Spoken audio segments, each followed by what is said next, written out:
tough. She's brutal.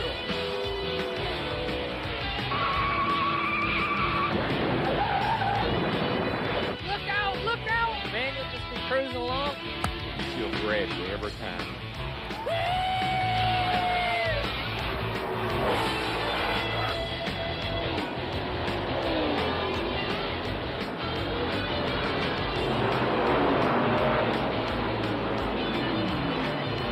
Everybody wants to win Darlington. Everybody. Everybody. Everybody. She is tough. Too tough. Too tough to tame.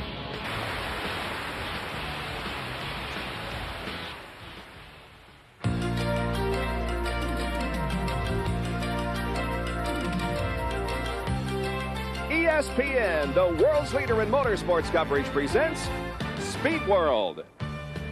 Today, live from Darlington International Raceway in South Carolina, the TranSouth 500 Winston Cup race. The rains that plagued yesterday's Busch Grand National event have moved out. We have bright sunshine on this Sunday afternoon as we get set for 500 miles of racing here at Darlington. Good afternoon, everybody. I'm Bob Jenkins, and welcome to this historic facility.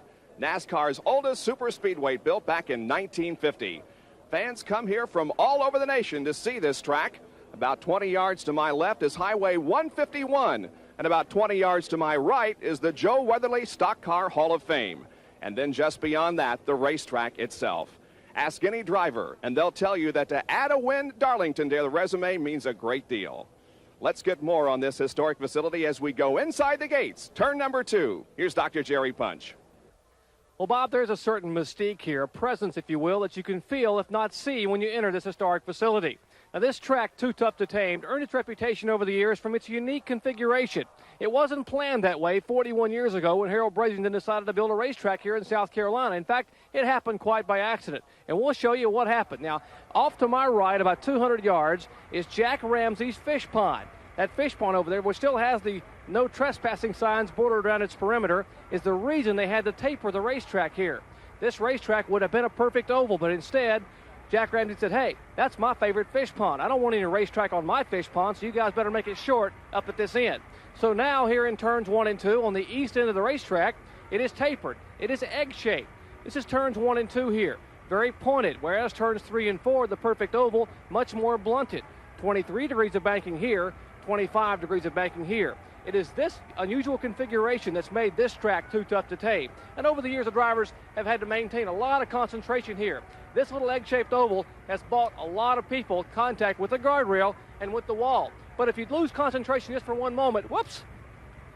Well, it looks like you could end up in a million pieces. Hey, guys, how do you like them, scrambled or over easy?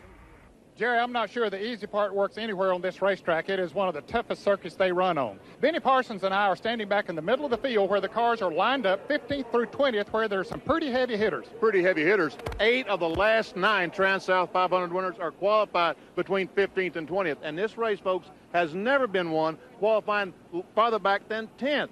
He's talking about over easy or scrambled. I think scrambled is the word as far as qualifying goes. I don't think there's any question about it. You can see these fellows scrambling up through the field. Dale Earnhardt has had a hot hand this year. He's leading the Winston Cup point standings. He won at Atlanta a few weeks ago. But there's another fellow who has also had a good year up to this point, and the fellow who is in a new ride that's up front with Dr. Dick Berggren, the editor of Stock Car Racing magazine. As the middle of the pack has some hot shots, the series' newest rising star, Ernie Irvan, has followed up his strong third-place run at Atlanta with a third-place qualifying effort here, his best ever. Yet all eyes are on the pole. In a record-breaking run, Jeff Bodine has put Junior Johnson's Ford in the top spot. Bodine has had a great season so far. He's been in contention to win 3 out of the 4 races at the end. He was fast enough to win the 4th. You're the only guy that's led all 4 races. You're the guy they're going to chase today. The only thing you haven't done is win. Is today the day? Well, we hope so, but we're really proud for Junior Johnson to win this pole, for Budweiser Ford. The whole team, it's a relief to get this Busch pole away this early in the season, but, you know, now our main goal is to win this race, and we're going to try to do that. I'd like to say hi to all the race fans out here in America. Kathy, Matt, and Barry, I love you. This guy's got a tough road to hoe. He's won here 3 times at Busch Grand National, never in Winston Cup. Bob Jenkins? And it's the first pole for Junior Johnson on a super speedway since June of 1987 at Pocono, and that first at Darlington since 1972 when Bobby Allison took the pole for the Southern 500. It's time. Let's go to the start-finish line.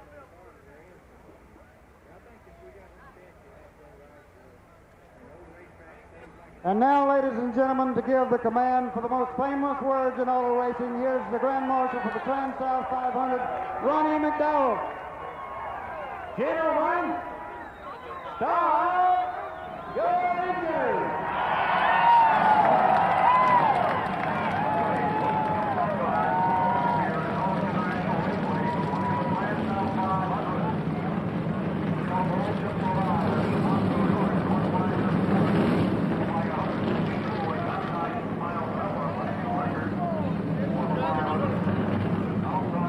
40 cars and drivers fire to life, getting set to go for 500 miles here at the track too tough to tame. Darlington International Raceway under bright, beautiful, sunshiny skies on this Sunday afternoon. Stand by. We've got an exciting afternoon of racing coming up for you here at Darlington, South Carolina. And the cars will be competing on radial tires for the first time at this facility this afternoon. We'll be back to take a look at the starting lineup right after this.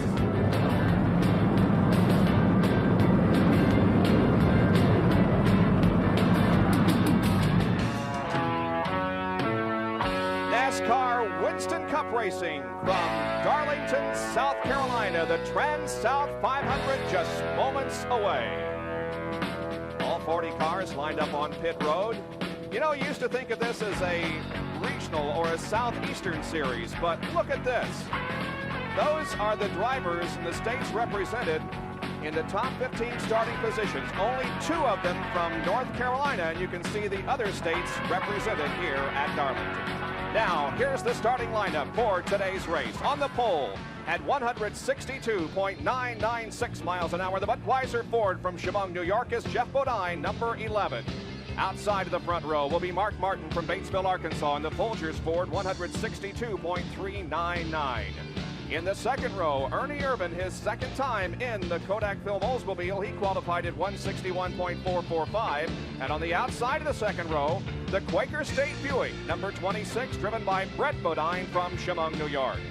Going to row number 3 now, it's Sterling Marlin in the Sunoco Oldsmobile car number 94. He's from Columbia, Tennessee. And outside will be Ken Schrader from Fenton, Missouri in the Kodiak Chevrolet car number 25.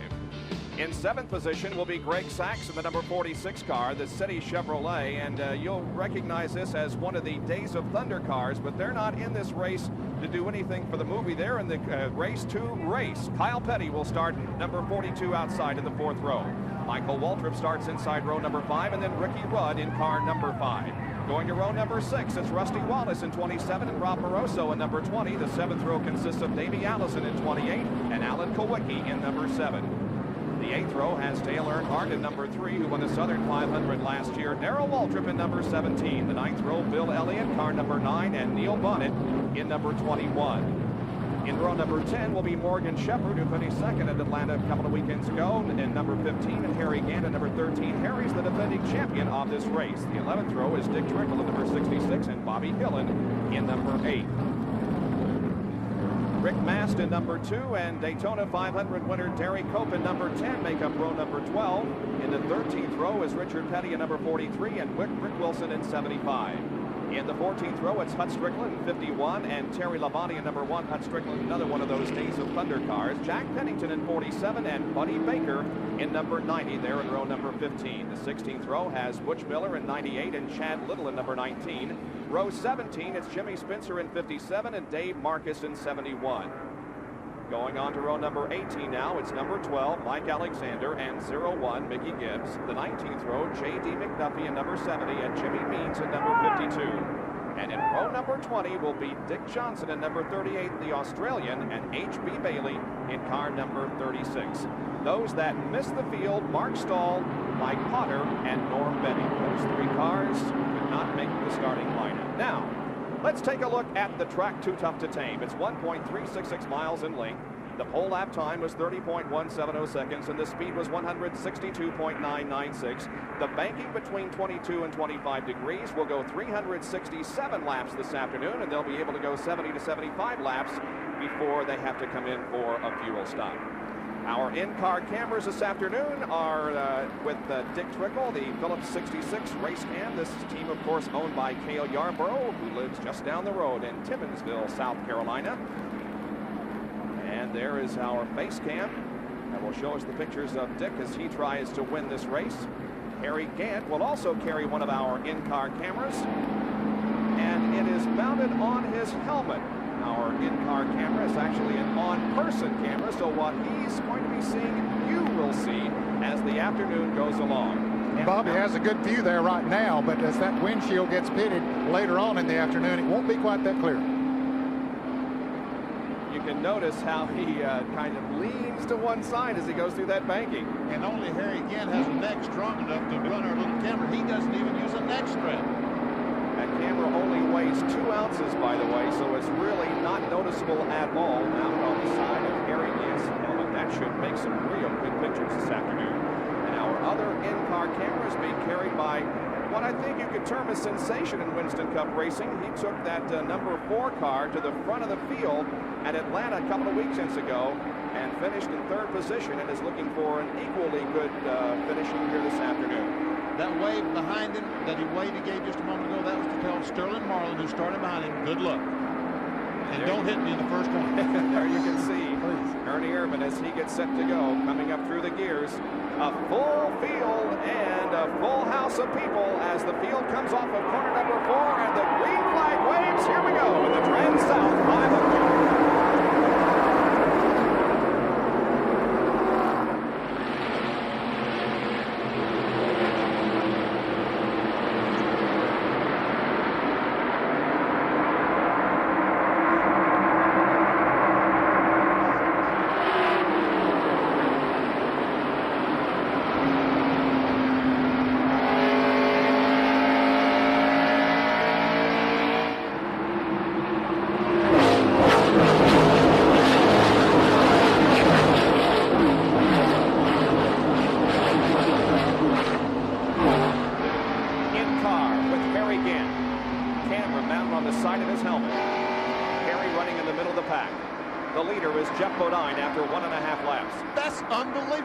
His head is bobbing around in the corner. It looks like it's on a roller coaster or something.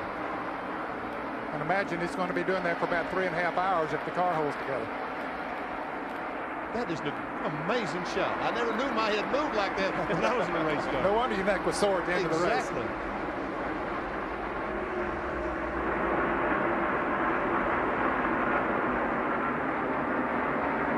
Now we'll go inside Dick Trickle's car, and you can see how much steadier it is. This camera is mounted in the car itself, not on the helmet of Harry Gant. Of course, he's running right behind Harry Gant on the racetrack.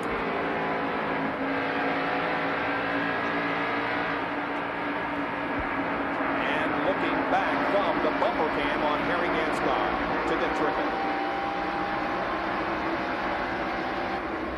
Number 2, Rick Mast in the white car that is looking inside of Dick Trickle, thinking about trying a pass, but not doing so yet. Now Trickle sneaking right up on the back bumper of Harry Gant. Trickle blew an engine in his qualifying run here. In fact, he had to shut it off before he got to the start-finish line. Still qualified 21st, but he thought that he had a chance at a record and maybe even the pole had the engine not blown on it. Lead continues to be held by Jeff Bodine. In 2nd position is Ernie Irvin in a car slow down in the apron of the racetrack between turns 3 and 4. The yellow is out. Looks like Butch Miller in number 98. He's going to be headed for pit road. Well, he stays out on the racetrack. But the caution flag is out, so his job is now catch up with the field and then make a pit stop, because once that car spins, he's put plant spots on those radial tires. He needs to go in and get 4 new ones. Here comes the field down off of the 4th corner to receive the yellow flag. There is Bodine and Irvin taking the yellow flag on lap number 5. 1/2 lap has been completed under green. Field just took the green, now going into turn number 3. That is Jeff Bodine stretching out the advantage a little bit over the 2nd place car of Ernie Irvin. Running back in 3rd and 4th positions, the number 6 car of Mark Martin and the 26 of Brett Bodine. Then comes Ken Schrader in number 25 and Sterling Marlin in 94. Everyone pretty well content at the moment, Bob, to run in single file. Of course, you have to run in single file most of the time here at Darlington, but sometimes when you're ready to mount a charge, you pick your place on the racetrack that you think that you can make a pass. see the advantage that Jeff Bodine has opened up already, putting several car links between himself and Ernie Irvin and the rest of the field. Now Ken Schrader in number 25 looking to the inside of Brett Bodine. That's quite impressive, the fact when they throw the green flag, Jeff Bodine just jumps out to about a 10-car lead advantage and stays there. There's Buddy Baker in the car number 90. I saw him slow coming off the second corner, and it looks like he has got a serious problem. Looks like the engine is let go on that car. He's on the apron of the racetrack in turn number 4. He's pitted on the backstretch. Meanwhile, here comes the field at full speed off of corner number 4 and completes lap number 11.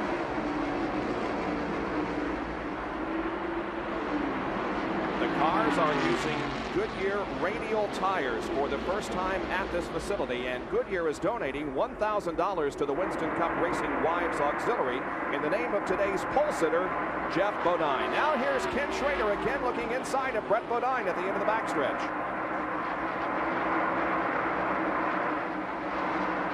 An outstanding qualifying performance by Brett Bodine, his best of the year. Got that Quaker State Buick in 4th position. But look at that two-tone. Well, there you're looking at the shot out of Dick Trickle's automobile right behind Harry Gant. And already Trickle's picked up a stone in his windshield. It's cracked. Now, what complications could that lead to later? Could that increase and cause a problem for him? I don't think at the speed they run here in Darlington that will make the windshield cave in. As Harry Gant tries to get alongside Neil Bonnet, makes the move going in turn 3. Looked like Neil just backed off once Gant got up there and let him have the group. That's from the bumper cam on Harry Gant's car. Now remember, he is the defending champion of this race. Remember a year ago when he won here and stopped that long losing streak? Here again, the helmet cam on Gant as he sets the car into the turns first 1 and 2. And he has a cracked windshield. Just above the steering wheel there is a crack in his windshield. Bumper cam looking back on Neil Bonnet and Dick Trickle to the right. Trickle passing Neil Bonnet as Neil has lost 2 positions here in the last lap. We have had a caution already. It happened just a few laps ago, and this was the reason. Butch Miller. You can see he went into turn 3. The car got loose, and around he went, almost around. He got it gathered back in before it went completely around. Of course, the caution did come out. He came in, got 4 new tires, so he's back in the field.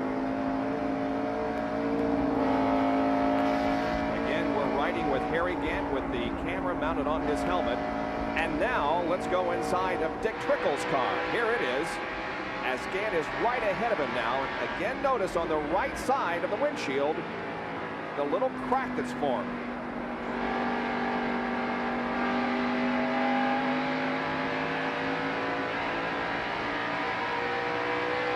At Talladega, that'll become a major problem. At Talladega, that could be a serious problem at 200 miles per hour. Let's go to the pit area and Jerry Punch with more on this. Jerry? Well, Bob, one of the hazards here at Darlington is indeed what you're seeing now. Already Harry Gant and Dick Trickle and a couple others are showing some cracks in the windshield, but most of the team's prepared for that. I'm in the Ernie Irvin pit, and they have a windshield stacked here behind pit road. Now, it's a plexiglass windshield backed by Lexan. That's a safety feature to keep this windshield from actually imploding inside on the driver. Now, one thing you see here at Darlington is a lot of gravel, therefore a lot of punctures and cracks in the windshield. But that's the reason the radials are so effective here. They are cut or puncture resistant, where in years past you may see a dozen or 2 tires cut or punctured. Today, you probably see less than 3 or 4 because of the stability of the radial tire. All right, thank you, Jerry. Stability showing in the cars of Ernie Irvin and Mark Martin as they run 2nd and 3rd behind our leader, Jeff Bodine. Meanwhile, we have some cars that are moving up from that position on the grid that Ned and Benny visited earlier, 15 through 20. Here is the number 3 car of Dale Earnhardt, the winner of last year's Southern 500 here at Darlington, and the defending Winston Cup champion Rusty Wallace as they try to make their way through the field. I think everybody expected Dale Earnhart to move up through the field. Regardless of where he qualifies, you just automatically expect him to move up through the field. He started 15th and is now 10th, Dale Earnhardt. And here's Mark Martin trying to make a move on Ernie Irvin for 2nd position. He got the nose under Ernie. That's tough to say. Ernie Irvin coming off the 2nd corner, but not able to get back in the gas full throttle and make the pass. Mark Martin started 2nd, running 3rd on the field. Already being left is J.D. McDuffie, car number 70, the Rumpel Furniture.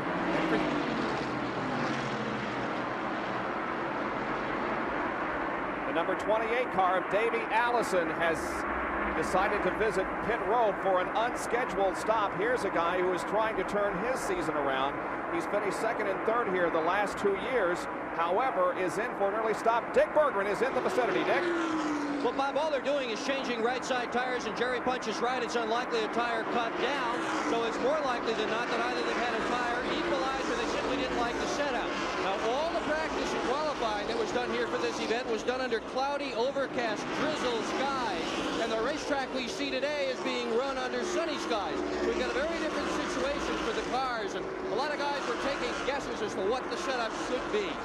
Well, Davey Allison goes a lap down because of that unscheduled stop, and you are right, Dick. The weatherman has been predicting just terrible weather all weekend. We were able to get in the Busch Grand National race yesterday, won by Harry Gant, and we woke up this morning with some fog, but it is beautiful right now. And here's the number 42 car of Kyle Petty trying to fend off the challenge of Dale Earnhardt at number 3. Kyle, of course, the winner with radial tires at Rockingham a few weeks ago, and now Dale Earnhardt goes to the high side of the racetrack in an effort to get by that number 42 car, and here comes the number 5 car, Ricky Rudd.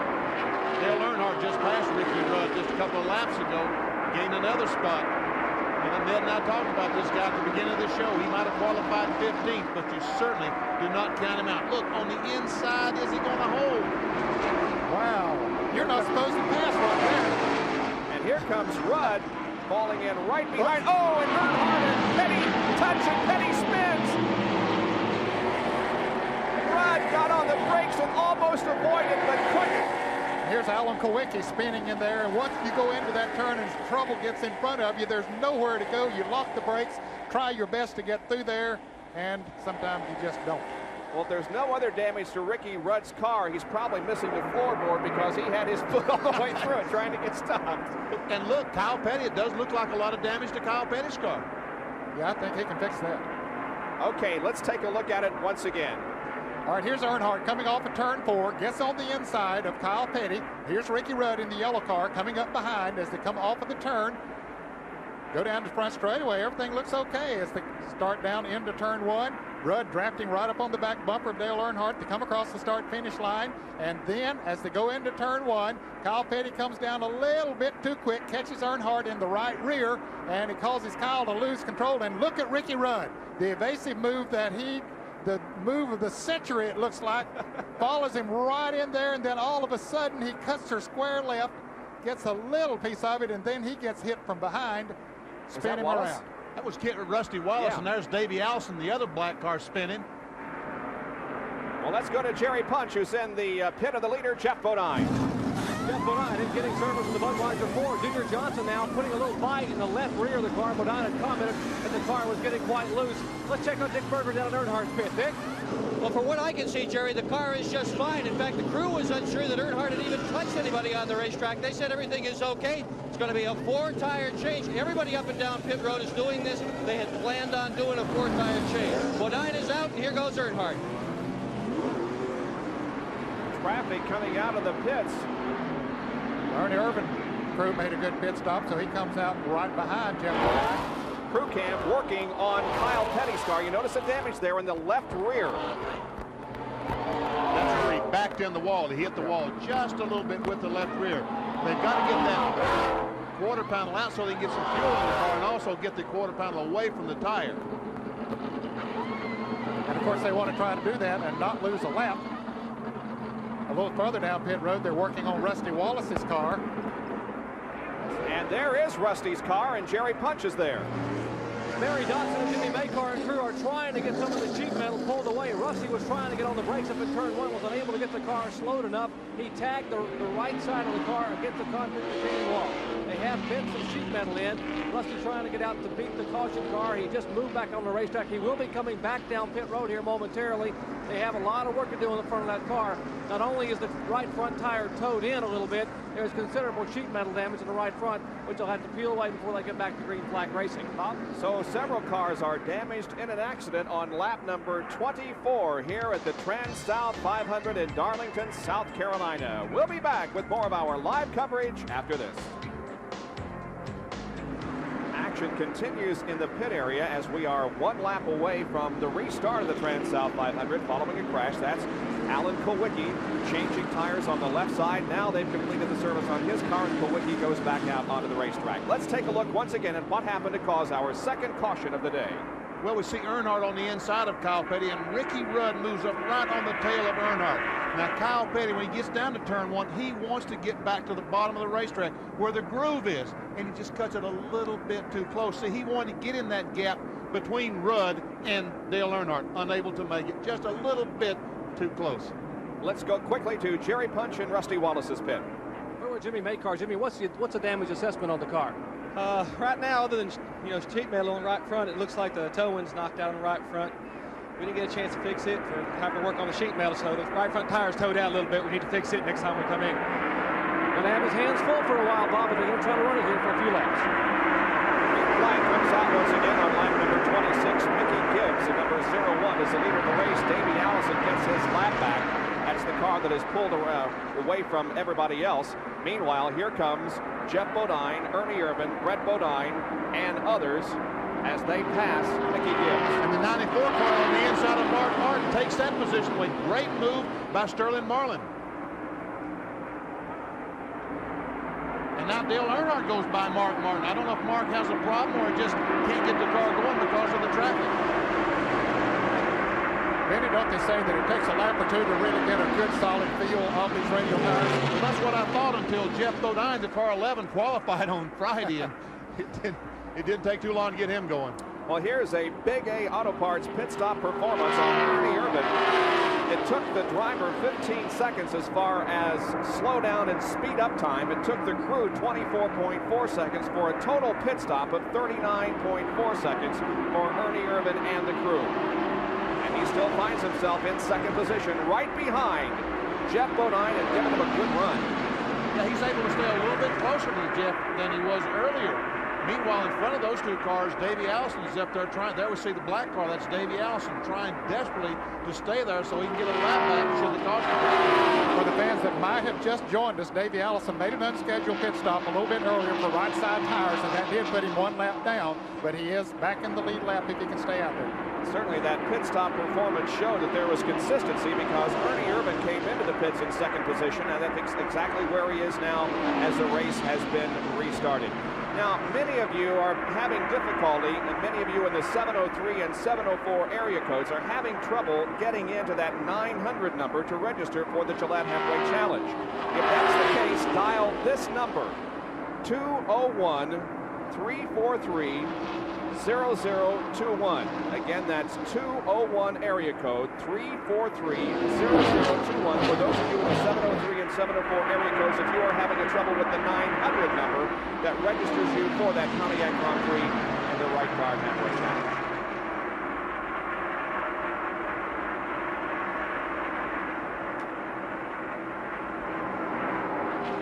So Jeff Bodine leads Ernie Irvan, the number 42 car of Kyle Petty. There he is, struggling to get back up front after a run-in with Dale Earnhardt in the early going. Let's go down to Jerry Punch, who is with the crew chief, Gary Nelson.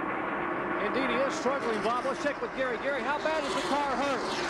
Well, the left front suspension took a pretty hard hit. The camber's off and it's towed out. It's not running real bad right now, but definitely not up to full speed. We're going to need kind of a long haul to do some work on it and maybe assess the damage a little more. But I guess the track just gets real narrow going into turn one. Now, how long will it take you to fix it? It'll take you 4 or 5, maybe 6 caution laps at least, wouldn't it? Well, the first thing is to figure out everything that's bent and then hopefully be able to fix it and get the alignment back. You know, normally it takes us a couple hours to align the car in the shop, but if we're fortunate and it's easy to change parts, we can do it in 4 or 5 laps. And if the caution's out, we should be able to do it without losing a lap. Well, Kyle may have had a pretty easy ride at Rockingham, but he's going to have his hands full here today. Well, he definitely has his hands full, but one guy that is charging is the number 3 car, driven by Dale Earnhardt. Started back in 15th position, has passed Brett Bodine, and now runs 3rd. And look at him close in on 1st and 2nd. Moving up on the he runs this racetrack. Let's watch him go into turn 1. He goes in a little bit low, and then he lets the car drift up close to the wall. Look at him. He'll go a little bit higher than the other drivers, but that gives him a good run off of that turn. You can see he picks up a little speed as he comes off of there. Then by the time they get into turn 3, he has picked up a couple of more car lengths. This is bad news for the other competitors because they felt like when the races were run on radial tires, the Goodyear radials, that Earnhardt and his crew did not have them figured out quite as well as the bias ply tire, and would give them a better opportunity to win. It looks like Earnhardt and Richard Childress now has figured out the radial tire. Look at Dale Earnhardt from a shot out back of the Ernie Irvan car. Let's go to Dick Berggren for a comment on pit road about the guys that are going for their first win here this afternoon at Darlington. Well, there are a lot of guys going for their first win here this afternoon, Bob Jenkins, at Darlington. A whole bunch of them up and down pit road, in fact. And this is one of the toughest racetracks in the place to do it, the whole circuit. They all say that this is the track that you have to run the track. You can't race each other. In fact, this morning I was talking to Dale Earnhardt about the radial tires. And he's a guy that's got a reputation for hustling a car. And I said, Dale, can you throw the car around here? Can you hustle it with the radials? He said, boy, you hustle a car at Darlington, you're going to hustle it right to the wall. So they've all got to be very careful if anybody's going to have a hope to win this thing this afternoon. Well, they sure don't appear to be too careful there right now. Look at him trying to make that pass off of turn 4 again like he did on Kyle Petty, but that didn't quite work with Ernie Irvan. Ooh, boy, they got my heart pumping, I'll tell you that. Wow. Dale Earnhardt all over Ernie Irvan for second. And as you can see, there's a group of cars also running behind Dale Earnhardt a little bit, including Sterling Marlin and Brett Bodine. They're all going for 4th position. And they might be catching that front pack, too. It looks to me like Junior Johnson made that chassis adjustment on the 11 car, and he's not quite as good as he was before. Let's go to Jerry Punch, who has a comment on Dale Earnhardt as he again tries to go for second place. Jerry. Dale Earnhardt trying to make a move, and no surprise at all to his crew here at Darlington. This is what they call their radial race car. This is the car they had to bring out in Richmond when they wrecked their primary car in the final practice session. Remember, in Richmond, they started shotgun on the field, and in 30 laps, he was running 5th. And I asked Dale, hey, can you run 5th here in 30 laps? He said, hey, by 30 laps, I'll be 3rd. Well, we're 37 laps in. He's 3rd. He was right. Yeah, pretty good estimation, I would say. Now look how close he runs up behind her. He's doing nothing but intimidating that young fellow, but so far, Ernie's not yielding to it. He's kept his cool, that's for sure. You know, they have T-shirts with his picture on says intimidator. And they're right, because that's all he's doing is trying to intimidate Ernie Irvan.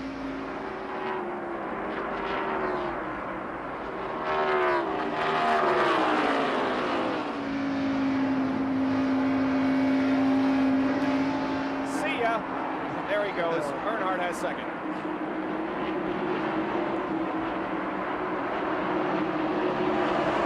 And just behind her. Yeah, while all that was happening, look, Sterling Marlin has gone up there. Sterling runs this track exceptionally well, too. He's had some good finishes here on this racetrack. Was in position, I believe it was a year ago, to win this race and had some tire problems, but he always runs well here. And he is running the line totally different than everyone else down in turn 22. He's running on the bottom of the racetrack. We watched Earnhardt go in and let the car drift up. Sterling Marlin is able to keep that Sunoco Oldsmobile on the bottom of the racetrack. So now Earnhardt is second, then Irvan, then Sterling Marlin. Sterling was 5th in the 1989 TranSouth 500. He was 10th in the Southern 500 last fall. We'll take a look at the top 15 as we take another break from the TranSouth 500 in Darlington, South Carolina. Jeff Bodine leads Dale Earnhardt, Ernie Irvan, and others. We'll be right back.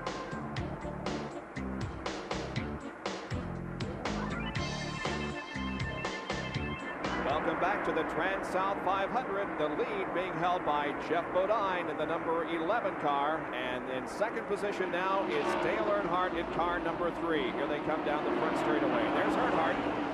Third place belongs to Ernie Irvan. In 4th is Sterling Marlin.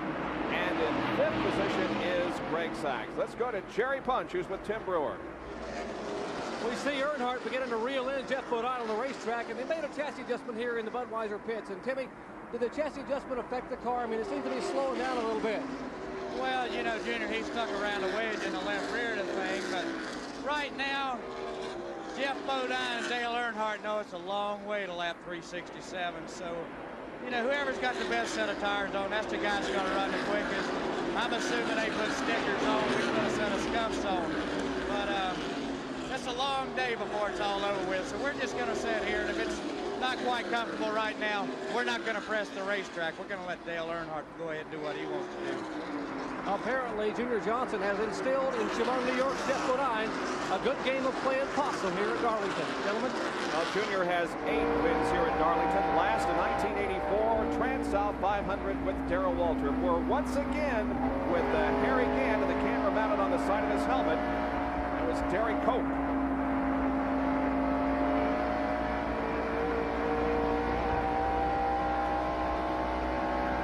Boy, he looks like he's on a roller coaster in there, doesn't he?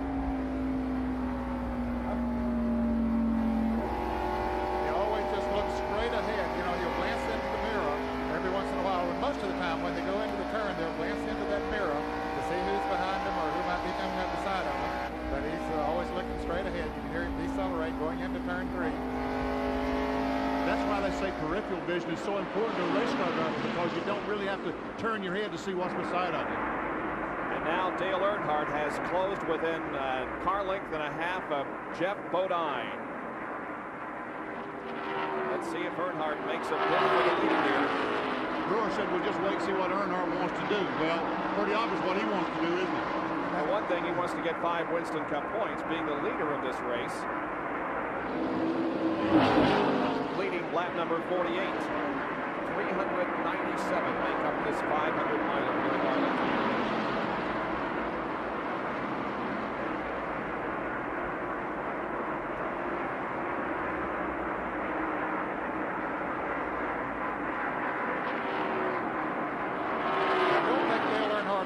Intimidate Jeff Bodine too much.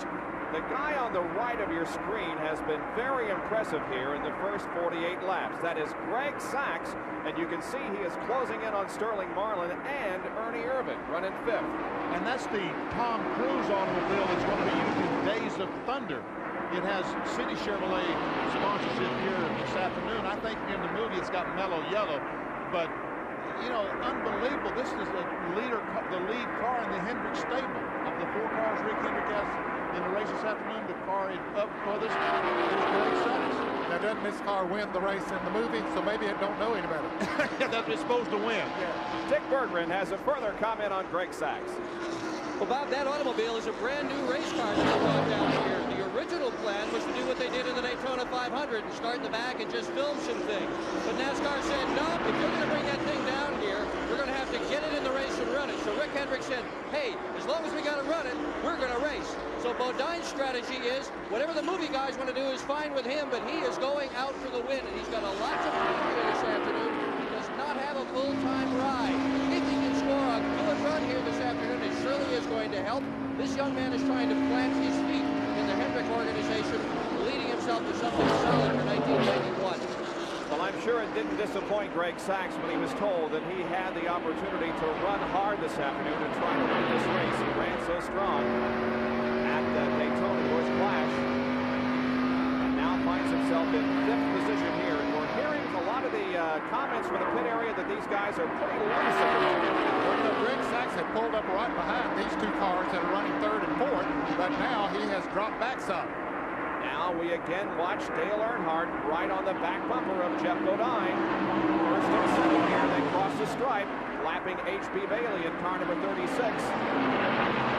Dale Earnhardt has been unable to pass the leader, Jeff Bodine.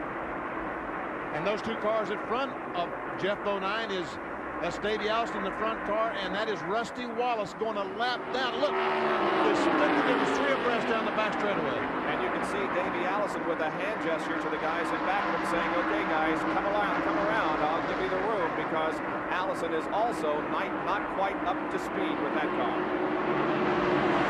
Well, he was able to stay out there at a pretty good distance in front of Jeff Bodine until Earnhardt came up there. Then Bodine had to turn up the wick a little bit, so now they're running Davey Allison down. That was Rusty Wallace that just put a lap down. Here goes Earnhardt. Earnhardt off of corner number 2, sneaks inside, pulls alongside of Jeff Bodine. Let's see what happens as they head for the narrow turn number 3, and Earnhardt grabs the lead. Watch Jeff try to come back. Oh, Earnhardt wiggles a little bit. And Bodine comes right back on the inside, but Dale Earnhardt will lead lap number 54. So that will give him 5 Winston Cup bonus points. If you lead a lap in Winston Cup competition, you get 5 bonus points. The driver who leads the most laps during the race gets another 5 bonus points. Good battle for third shaping up here. Here's Ernie Irvin and Sterling Marlin. Rusty Wallace to the inside, so obviously that little shunt that Rusty was involved in with Kyle Petty and others has made that car very difficult to handle. Jimmy Maycar said the toe end was towed out too much, and that certainly will make it tough to get around the curves. And here's a car we haven't talked about all afternoon. Morgan Shepherd in the red, white 15 Motograph quarter, owned by Bud Moore. Look, he's up behind Brett Bodine. Shepherd running in 7th place, Brett Bodine running in the 6th position. Morgan Shepherd, of course, with a very good run in Atlanta 2 weeks ago, finishing second in that race, almost won it. Ooh, he's a little loose too. Did he wiggle severely up in the 3rd corner?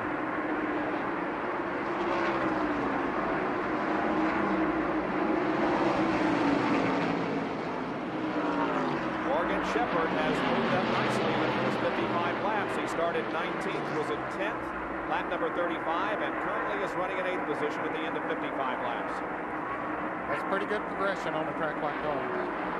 You know, people thought that this combination of marriage between Bud Moore and Morgan Shepherd would not work. But so far, they have proven those fellas wrong because it has worked very, very well. Shepherd currently in 2nd place in the Winston Cup point standings behind Dale Earnhardt.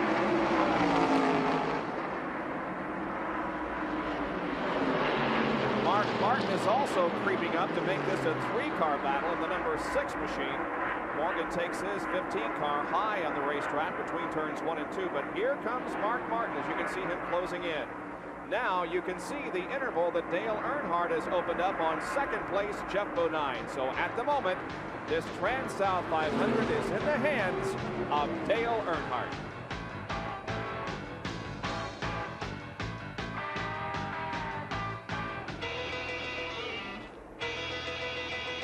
ESPN Speed World today at Darlington, South Carolina for the TranSouth 500 Winston Cup race. And we have completed 61 laps.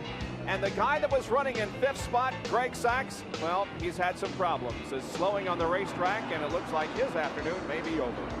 I believe the engine has let go on that Chevrolet, Bob. There was a little smoke coming from it. That might be the reason we saw him run up there behind the 3rd and 4th place car a little while ago. Then he backed off. The car was probably overheating, and he was just trying to cool it, but I believe it's got the best of it. You know, that was going to be a problem for the guys this afternoon because it has to be at least 20 degrees warmer this afternoon than it's been all weekend. And I don't know how you can figure out how much grill opening to run or anything else with the temperature we've had Thursday, Friday, and Saturday. As well as jetting the carburetor, which has a great deal to do with the engine temperature. So Greg is going to come down and go into his assigned slot here on pit road. Will not take the car behind the wall, at least for the moment. They'll look inside to see if it might be a repairable problem and maybe get Greg back out on the racetrack. Having a good run, was running 5th when the problem occurred. Let's go to Dick Berggren, who perhaps can tell us more. Dick? Well, I really wish I could, but right now there's not an awful lot to say. The mechanics are just looking the car over. One has just pointed his thumb in the direction of the garage area, and that's always a bad sign. The hood goes down. Apparently the engine has expired. And so they will take the 46 car behind the wall and back into the garage area. The day's over for Greg Sachs. On the racetrack, meanwhile, it continues to be a Dale Earnhardt story as he has the lead now, and he's about to put a lap on Kyle Petty in car number 42. These two came together right there a few laps ago, causing some damage on the 42 car. And the number 28 car of Davey Allison also got a lap down. However, he has made it up and has been able to stay ahead of the leader, Dale Earnhardt. Remember a while ago you said Davey Allison waved to him, said, come on, guys, go by. They can't catch him to go by. That's not what he was waving. He's probably waving to Rusty Wallace, who he was passing at that time. But anyway, he has been able to stay ahead of the leader, Dale Earnhardt. There he is moving into turn number 1, just behind Jimmy Green's car. Second place machine driven by Jeff Bodine, and then right there in third spot, not too far behind Jeff, is Ernie Irvin in number 4. And not too far behind him, we just saw the yellow hood of Sterling Marlin's Oldsmobile. And running in 5th place is Kenny Schrader. Now, I think I left him out when we were talking about Brett Bodine and Morgan Shepherd back there a moment ago. Kenny Schrader was ahead of him at that particular point. He's running 5th. And, of course, in 6th now is Morgan Shepherd. Greg Sachs out of the race, Dick Berggren with him. Well, it ran awfully well while it ran, but it didn't run long enough. Well, Dick, you know, City Chevrolet Lumina was real strong. I'm disappointed we dropped out so early, but we had a little engine trouble. I'm just looking forward to Talladega when we come out with our new colors and Ultra Slim Fast. Got a lot of things to look forward to this year. We've got a radial tire here at Darlington for the first time today, Greg. Would you evaluate his performance thus far in the event? I felt right from the start of practice that the tire was working great. Very predictable, no surprises. The stagger stays the same all day. I think it's going to be a real good day for Goodyear. Good marks on the tire. Greg Sachs will watch the rest of this race from the pit area. Battle for second position, a good one. Number 11, Jeff Bodine, and number 4, Ernie Irvin as they pass Kyle Petty. Let's go inside Ernie Irvin's car. Now you can see there seems to be a light on in that car. Is that really a light on? No, that's a fuel pressure. That's a light. When he gets low on fuel, will come on. But that's just the sun reflecting off that yellow lens is what we're seeing. Because he pitted just a few laps ago and filled it up with gasoline. We see the sun once again reflecting on that yellow light.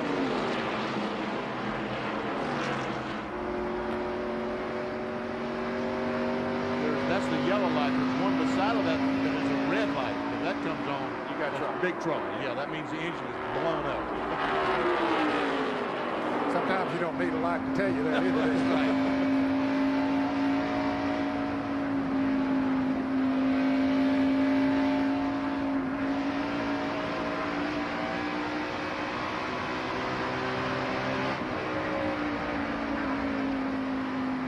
Out in California watching this, that's your own Modesto's Ernie Irvin in the Kodak Film Oldsmobile following Jeff Bodine in the Budweiser Ford for second place.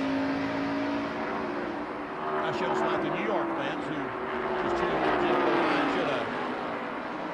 Upstate New York, Shamon. We'll be in that area later on in the season as we televise the Winston Cup race from Watkins Glen.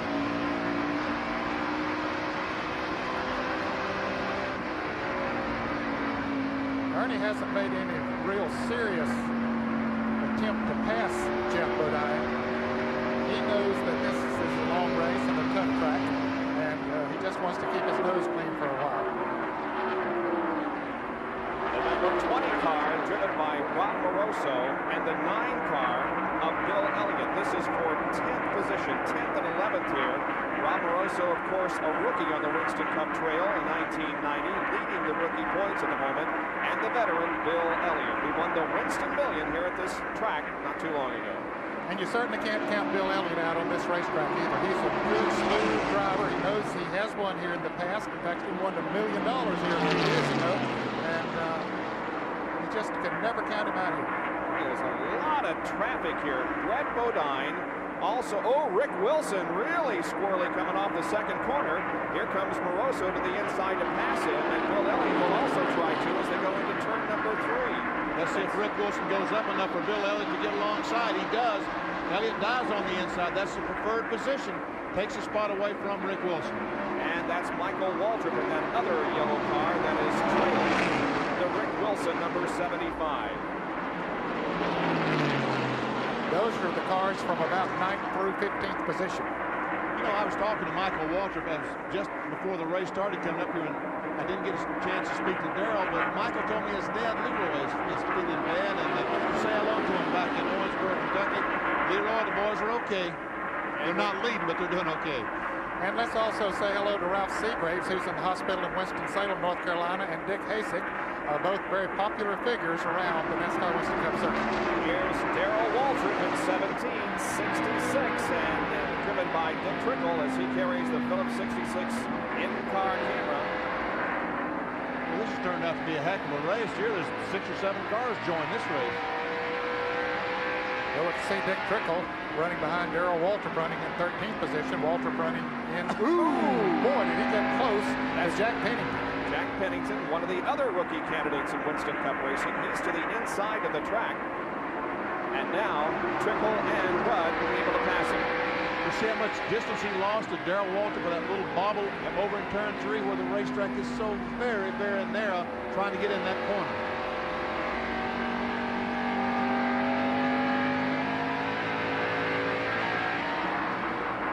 Well, here comes Ernie Irvin making a bid for second place. He goes to the inside of Bodine. They touch coming up the corner. Irvin's going to lose it right here on the main straightaway.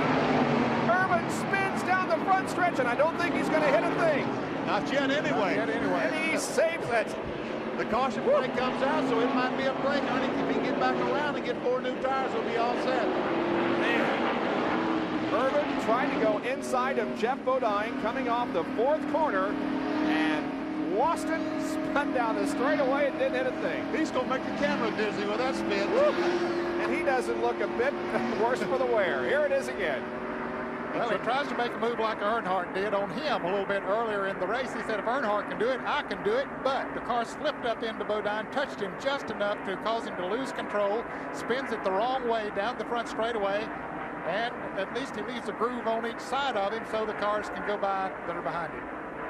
And we certainly got to say hats off to everybody that was following him, too, because they managed to scramble around. Here it is from another angle. He just gets a little bit out of control, tries to save the car, but it makes too many sideways motions. And look, if he had just drove back across the racetrack, he would have got Schrader and Morgan Shepherd and himself.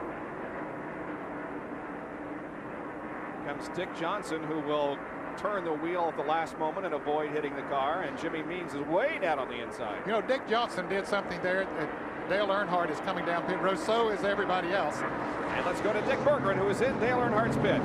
It looks like it's going to be a 4-tire change everywhere. The competitors are saying that as the tires get more and more laps on them, the cars tend to drift up the speedway. So we're going to see everybody change 4 tires, get 4 fresh ones to try to improve their speed. This is going down all up and down pit road. Now, Earnhardt is way up at the middle of pit road. Bodine, his primary competitors, all the way at the other end, but Earnhardt is done already and on his way out. Earnhardt on his way out pit road. Alan Kowicki pulls out. Here comes Ken Schrader also moving off pit road. Morgan Shepherd is out. Let's go to Jerry Punch, who's with the 4 car of Ernie Irvin. Now, Tony Glover, the rest of the Kodak crew are watching for Ernie Irvin. He's trying to go down pit road. He has to jump right to keep from hitting. He pulls out, and Ernie very calmly pulls the car in, and he has basically 4 tires that are completely flat that are going down. They're making a 4-tire change here in the Kodak pit. They have the right side of the car jacked up. They have changed tires. The Kyle Petty car and Davey Allison go by. Now they will jump around to the left side and change left side tires. The left side tires holding up very well, and they are watching the pace car to make sure Ernie Irvin does not lose a lap. Great pit work here as he leaves pit road and heads back to turn 1. Well, he did not lose a lap after that little incident coming off the 4th corner, and here is a replay of the incident from the in-car camera, slow motion first of all. He dives inside Jeff Bodine. Jeff Bodine just to the right. About here's where he touched. He gets out of control, comes back, almost hits Jeff again. I think he did touch Jeff again.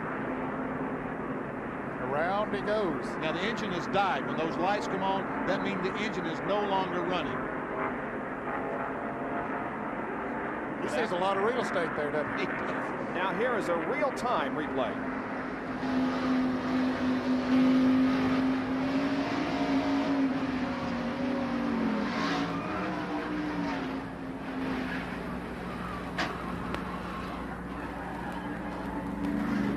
Well, the sound of tires screeching only. Didn't hit anything. Did you hear that little bit of a bump? That was a tire blowing out. Okay.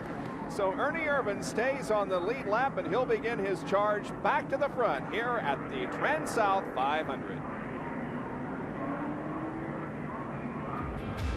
That was a year ago here at Darlington. Currently, Harry Gant is running 15th. This is the reason we are under caution. Ernie Irvin touching Jeff Bodine coming off corner 4.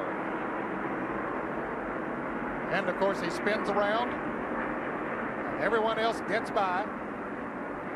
And Ernie Irvin, it seems the only problems that he has maybe is a tire problem. And let's go inside again and take a look as a real-time in-car camera replay and listen for the tire to blow.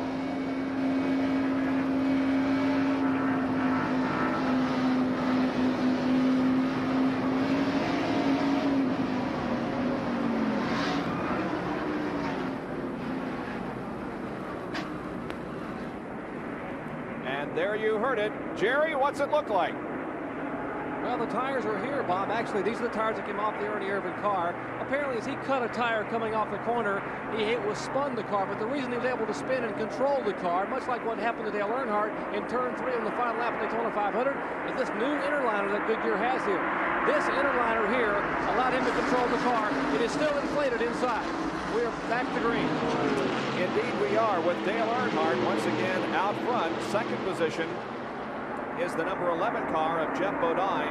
In third place is Sterling Marlin. Fourth is Ken Schrader. And fifth is Morgan Shepherd, the number 7 car, which was in your shot there. There he is on the right. That's Alan Kowicki, and he is a lap down.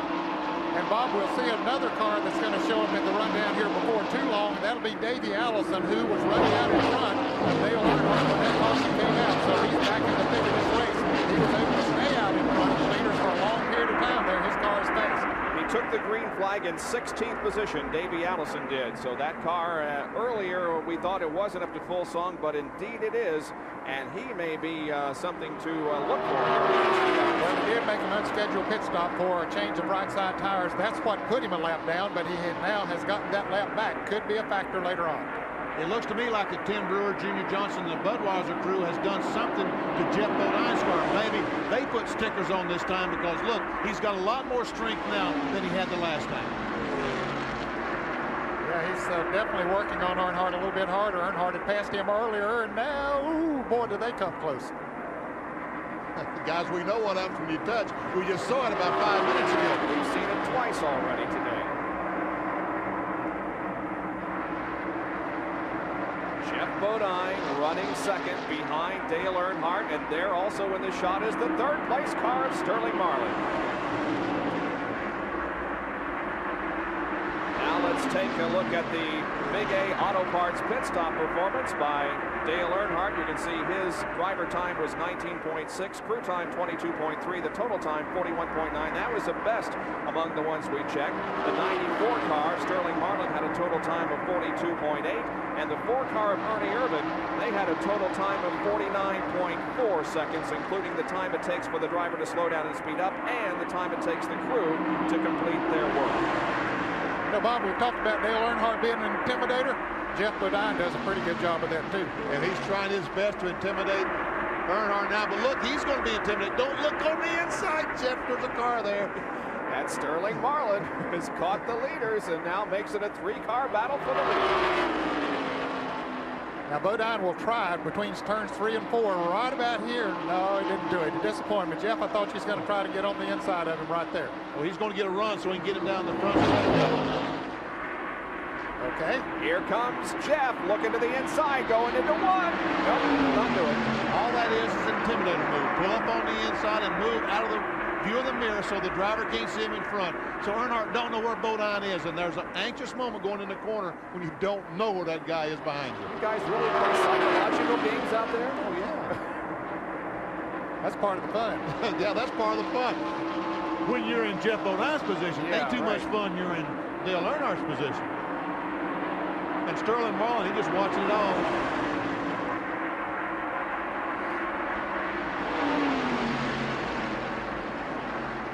Well, certainly Earnhardt is giving plenty of room down on the inside, especially in turn 1 and 2, because he likes to run up high in the center of that turn. Does it every lap. Dale Earnhardt has 5 wins here at Darlington, looking for number 6 this afternoon. There are your front 3 cars. Not too far back there. You can see the red and white car. Morgan Shepherd running in 4th place. Kenny Schrader in 5th.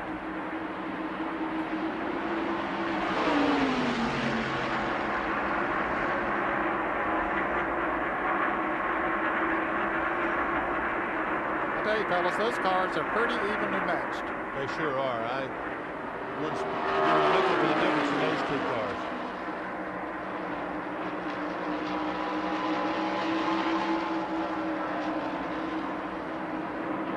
it'll be interesting to see after they have run a while and get those tires heated up. Then you'll know who has the best chassis.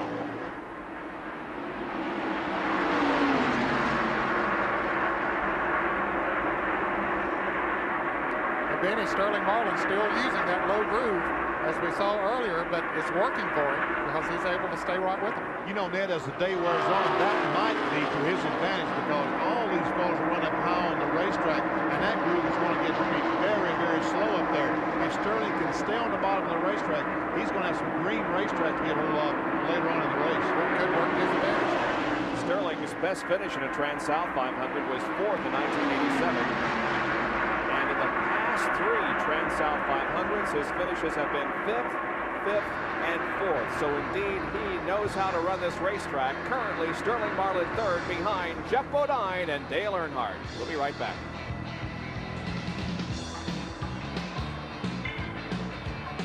Technology here as we watch the top 3 cars. Jeff Bodine in the middle of the top 3 was one of the first to embrace the emerging technology of front steer race cars. Dale Earnhardt, who is right now running just in front of him, he's just grabbing hold of it. In fact, this is his very first race at Darlington with a front steer car. The guy running in third spot, Sterling Marlin, he hasn't grabbed it yet. He's one of 2 top cars. Harry Gant is the other, still running on says the rear steer car cuts better, and that's what he'd really rather run here. Earnhardt, meanwhile, has just radioed his crew and said he's got a vibration in the front end. Jerry punches down pit road with the 94. Jerry? Sterling Marlin takes along with crew chief Steve Lloyd. And Steve, Sterling is running a little bit closer to the bottom of the racetrack than of the front 2 cars. Why? Well, he said the car seems to be working better in the middle of the racetrack. I wanted him to move up high a little bit, Jerry, but we didn't pull as much gear as those guys are. We chose a little less gear for this long race, but he said it feels good where it's at. So if we stay there at the end of the race, we should be all right. Guys in the booth, let me ask you, if you don't have as much gear in the car, what will happen later in the race when the track gets a little bit slippery? Caution. Car crashing in turn 2 is Dick Johnson up against the wall. Number 38 car slides to a stop at the top of the racetrack against the outer wall. We'll answer that question for you, Jerry, in a little bit. Meanwhile, we will watch the situation regarding Dick Johnson. The yellow flag comes out for the 4th time this afternoon. Johnson's car still stalled at the top of the racetrack, and the pits are closed. We'll take another break and be right back to Darlington, South Carolina.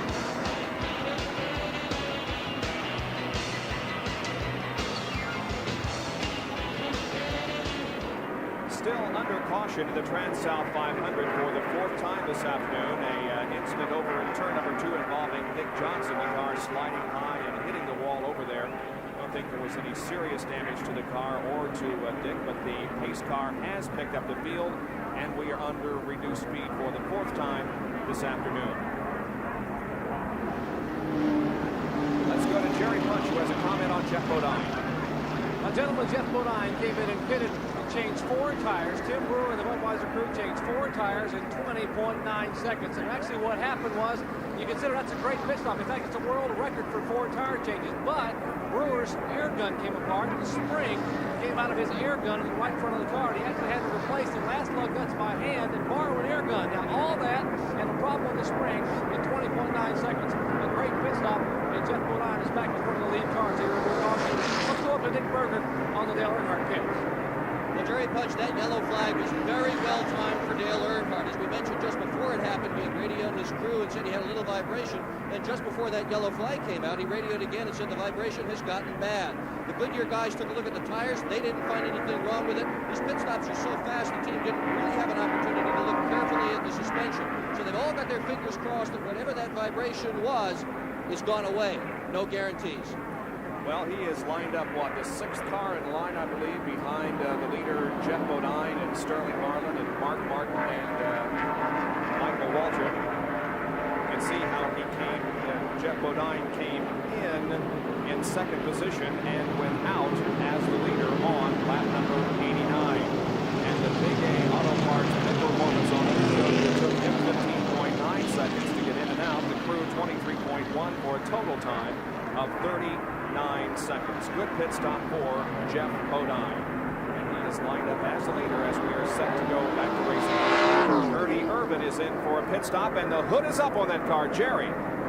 Well, he had a serious vibration in the car, and they're working on the car, the front end of the car. Apparently, they may have had a hose come up to a lot of oil. Apparently, that's what happened. That it had a vibration, or maybe when they spun it, they may have pulled a fitting off of one of the oil lines. Now I put up where I can see it a little bit. And it's one of the fittings in the front of the car that caused the breakdown. Ernie Irvin's now sitting on pit road with the car up on the jack stands. Under caution. He will lose a lap apparently as the field getting ready to come through turns 3 and 4, and they have no hope of getting this car back on the track. So he definitely will lose at least 1 lap here to go back to green. Well, the problem is, Jerry, the vibration of bringing the car all the way around the racetrack with a flat tire tears those fittings apart.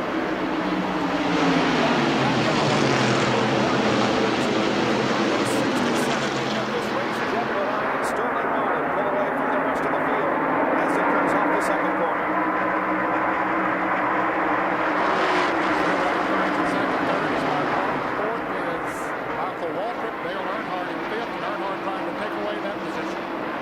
Moves to the inside of the yellow car. Michael Waltrip and Dale Earnhardt goes to 4th place.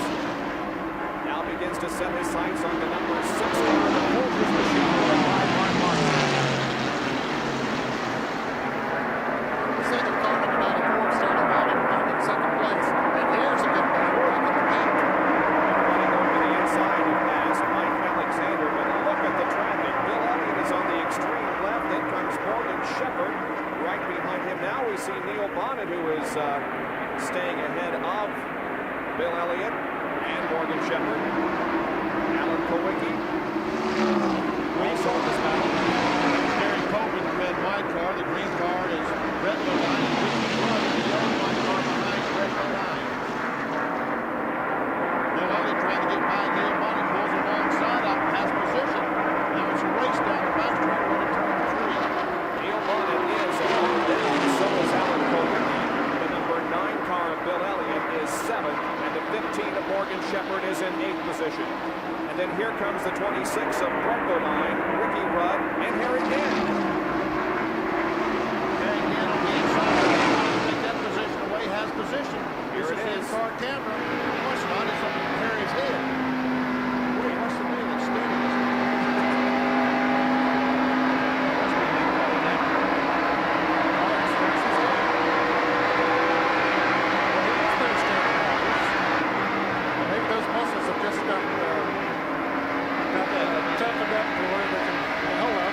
The camera on the waist too houses, so I don't think it's there was a nasty apron for you guys. This isn't the helmet cam. There it is. I knew something was wrong. we're doing sometime doing the there. I know the guys in the truck are going to prove I'm on somebody. Ernie Irvin continues to sit on pit road. And they continue to work on that car. Jerry, update us, please. He's losing a lot of valuable laps. He hoped to have a great run today, but this is the reason that he had to come in. We mentioned the oil fitting. This is the one that came off the car. A little too hot to touch right now, but you see it's bent and bowed considerably right inside the edge of the fitting here where it was spewing oil out. That's why he had to come in and make the excavating stop. They're still trying to get a new fitting on the car. Some of the other lines are also bent inside the engine compartments with a still sitting here in the pit. So Ernie Irvin sits on pit road as now we're once again with Harry Ginn, the helmet team. That's Brett Bodine. He's 68 now. But certainly still more strength than he has any time during the day. There's a bumblebee Buckey's car. He will show some strength. He moved around Brett Bodine with ease. Then you will know it for our racing lines on the road car. It's the same to do the first time in this car in this car.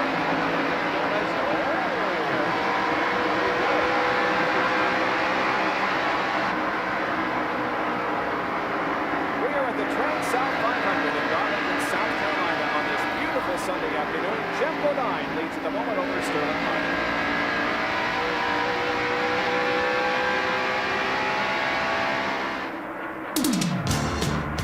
Welcome back to Darlington International Raceway, NASCAR's oldest super speedway dating back to 1950. Today, live coverage of the TranSouth 500, stop number 5 on the Winston Cup Tour for 1990. And the race is now 113 laps old, and Jeff Bodine has checked out. He has really opened the gap between himself and second place Sterling Marlin, third place Mark Martin, and the 3-car of Dale Earnhardt. Now, this battle involves a 75 car of Rick Wilson, Bill Elliott, and Morgan Shepherd as we take a look at those who have dropped out of competition. Rick Wilson must be feeling awful good in that yellow number 75, the Gunnerbell Oldsmobile. I was talking to Rick yesterday about his season, and so far it has been miserable. But today, he's got a great run. This is for 5th, 6th, and 7th position. Morgan Shepherd was the loser really on that last round of pit stops. He came in 4th, came out about 8th or 9th. And he has worked his way back up now to the 7th position. Well, there are a lot of top contenders who are not in contention at this point in the race, and the reason is because of an accident that occurred very early on involving several, Dale Earnhardt and Kyle Petty among them. This is what happened as the cars went into turn number 1. Earnhardt and Kyle Petty try to go in turn 1. Kyle tries to get on the bottom of the racetrack between Ricky Rudd and Earnhardt, and Kyle Petty spins. Rudd does a fabulous job of missing him, but along comes Rusty Wallace, hits the Ricky Rudd automobile. We see the 28 car spinning, Alan Kowicki spinning. Rusty Wallace had severe damage to his car. He's not been competitive since then. Neither has the Ricky Rudd on. Well, that's the reason why these guys are not in contention. Rudd and Kyle Petty and Rusty Wallace, they are all more than one lap down to the field. Excepting car number 5 of Ricky Rudd, he still is in the lead lap, but Rusty Wallace and Kyle Petty are at least a lap down. Rick Wilson in 5th position, Bill Elliott in 6th, and in 7th position is Morgan Shepherd in the number 15 car. Dick Trickles, Phillips 66 in car 2. That's Ken Schrader just ahead of him. Good battle for position going on here. The number 17 car is just ahead of Ken Schrader. That, of course, is Darrell Waltrip. And the 21 car, Neil Bonnet. He's going right up against that wall. One reason is because Bobby Hill was trying to get by him just to the left of the car. No, Hill has to drop back. 25 goes by Darrell Waltrip. Waltrip tries to go back on the inside. He's not able to do that. Now, Ken Schrader made a late pit stop during that caution, so he has come from the rear of the field back to there. He was running 6th before the caution came out. In fact, he had been running 5th, but he was starting to drop back. That last caution was a real blessing for him because the handle had gone away on his Chevrolet. Just Dick Trickle trying to get on the inside of Darrell Waltrip, number 3 and 4. And that was number 2. Glare is beginning to become a problem, too, in some cases. Now they're going in turn 3. Trickle looking for a place to go, isn't he? He has to get off the gasoline there because the car up in front's going to slow down. That's the 21 car, Neil Bonnet, who is a lap down. Showing 20 cars in the lead lap.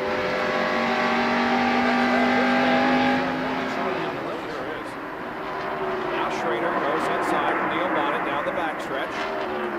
Neil 6 next on it. And Darrell Waltrip will fall in behind Neil. He'll try to get alongside Neil to get position coming off turn 4. He makes the pass. Dick Trickle now is behind Neil Bonnet, and so is Bobby Hill. Of course, Trickle now on in the lead lap. Right now, the Trickle car being shown 14th position, and Bobby Hill is shown 15th. I couldn't see that in that car went turn 1. Did you, Bob? No, the glare is just really bad now. Lose sight of everything for a moment. Glad I ain't that thing. Now, one thing, fellas, that how long ago was it that the daylight saving time was changed? We're an hour. Last night. Yeah. Last night. Well, I know, but when did they start doing it this early in the year? And you know, normally in the TranSouth, you wouldn't have this until late in the race, but it's coming an hour earlier today.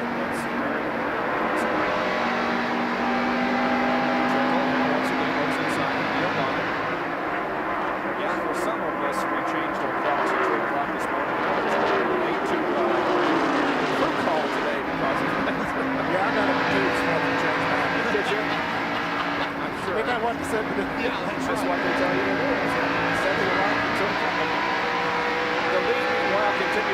by Jeff Bodine, and there are 20 cars on the lead lap. Here's a comment on Jeff's run by Jerry Punch. Well, the book on the radio continues to grow a little bit, and I think the Budweiser team has learned a valuable lesson. Early in the race here, about 70 laps ago, they made a pit stop and they put what they consider to be scuffed tires that actually had run about 15 laps here on the Bodine car. What happened? Well, Sterling Marlin and Dale Earnhardt crossed Bodine down and passed him. Well, on this last pit stop that came in, they put sticker tires, brand new radials back on the car. They made no chassis adjustment whatsoever on the car, just sticker tires. And what a difference Bodine has checked out. Let's see what's going on in the Earnhardt pit. Kurt Shelton standing by with Dick Berger. Your guy had a problem with the vibration. You took on new tires. Is the vibration gone or is it still there? Let's go. We had equalized tires. Well, Bodine is checking out, though. You guys seem to be drifting back. What's going on? The 11's probably the fastest car here. We got a couple cars between us. There really isn't a whole lot of point in trying to chase him right now. The middle part of the race here, we're just kind of miles behind him. We got to tighten the car up just a little bit more. We did both ways. We started out a little tight.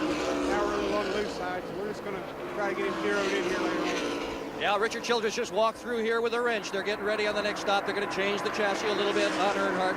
Try to make him a little faster so we can maybe catch up with Jeff Bodine. Dale Earnhardt currently running in 4th position behind Mark Martin, Sterling Marlin, and Jeff Bodine as 125 laps have been completed. Again, we're looking for the halfway challenge at lap number 184. And there is the number 6 car of Mark Martin putting a lap on Jack Pennington. Right in front of him, Sterling Marlin running in 2nd place.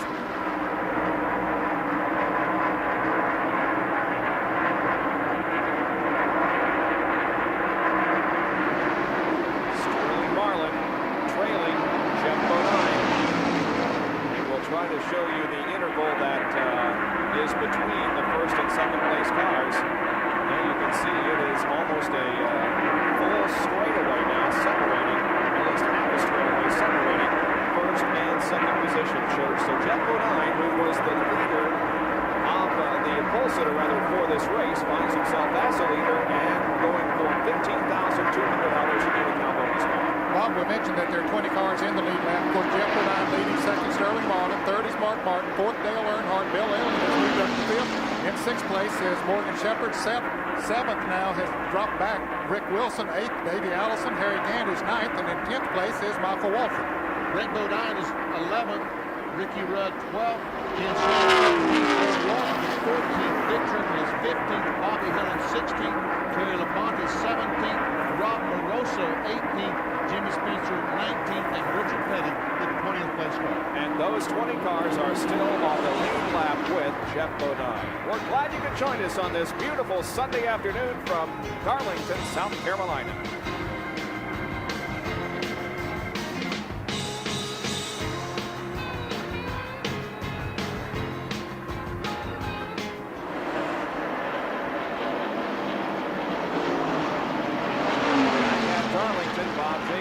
Jared, Benny Parsons, Jerry Punch, and Dick Berger bringing you live coverage of the TranSouth 500 Winston Cup race.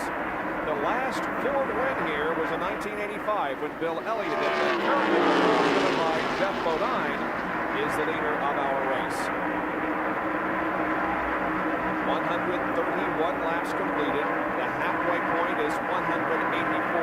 Here is the number 9 car of Bill Elliott, the 15 of Morgan Shepherd, and now we see 5th and 6th position here as Bill Elliott is in the 9th place. Let's go to Dick Berkeley, who's with the crew chief on Elliott's car.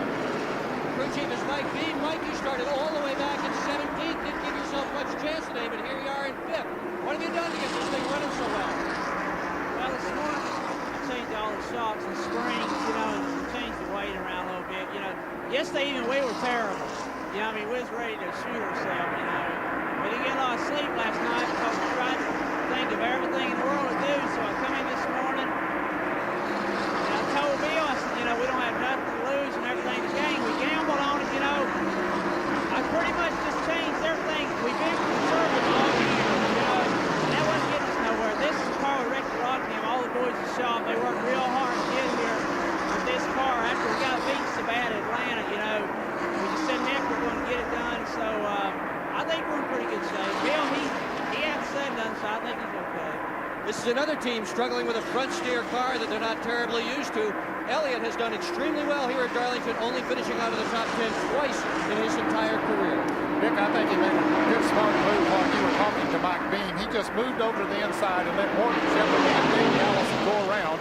He says, this is not the point of the race that I want to be out here racing hard with these guys. He can keep up with them, so he said, I'm just going to let them go ahead and run their pace, and I'll run mine. Boy, look at this battle for second. It has really tightened up, and 3 cars are in contention for that second position. On the left is the 94 Sterling Marlin. Then comes the red maroon car of Mark Martin, and then the black number 3 of Dale Earnhardt. Second, third, and fourth. These guys are chasing down Jeff Bodine. Let's go to Jerry Punch, who's with Steve Neal. Steve is watching his driver, Mark Martin, who can get a little quicker. Steve, you guys will keep working on the chassis. What have you been doing to the car? We started real tight. We like to make sure Mark's got these radial tires up under him real good. You know, everything's working fine. We're just a little bit too tight. So as the race goes on, he'll get the feeling better. We're steady, loosening him up. So as we go on, we should run faster. Maybe we'll have something for him. That 11 is off the sound right now. They're pretty pleased right now. Mark continues to climb. He was 5th, 4th, and now he's running 3rd, trying to work over the Sterling Marlin car. And he is right on Sterling Marlin's bumper. Now looks to the high side of the racetrack between turns 1 and 2, but stays in that 3rd position behind Sterling Marlin. You know, fellas, we never did answer Jerry's question about the car number 94. Steve Lloyd, the crew chief on it, said that they were running a little higher gear than some of the others, and Jerry asked the question, what will that do as the race goes on and the track gets a little bit slicker? Benny, I think that it'll help. Now, I always ran a little higher gear here than most other people, because I only had 1 win on this racetrack, but as the track got slicker, the high gear helped. Well, it will help, and if he has to move up on the racetrack, they almost touched, or did they touch? Mark Martin trying to get by Sterling. If Sterling has to move up on the racetrack, it will help him, because he certainly will not turn too many RPM. When he runs a little less gear, that means he's not turning quite the RPM that his competitors do. You know, how would they know his competitors are? How would they know that? Do they know what everybody else is running for gear? I expect that's the guess. While we watch second, here will tell you that Davey Allison has moved into 5th. Look at Earnhardt right up against the wall.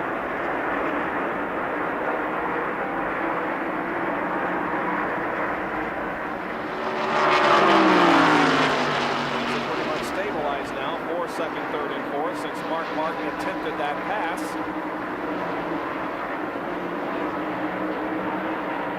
So Marlin remains in second, Mark Martin in third, Dale Earnhardt in fourth, Davey Allison in 5th position, and there is the leader of the TranSouth 500 at the moment, Jeff Bodine. Back with more live action after this.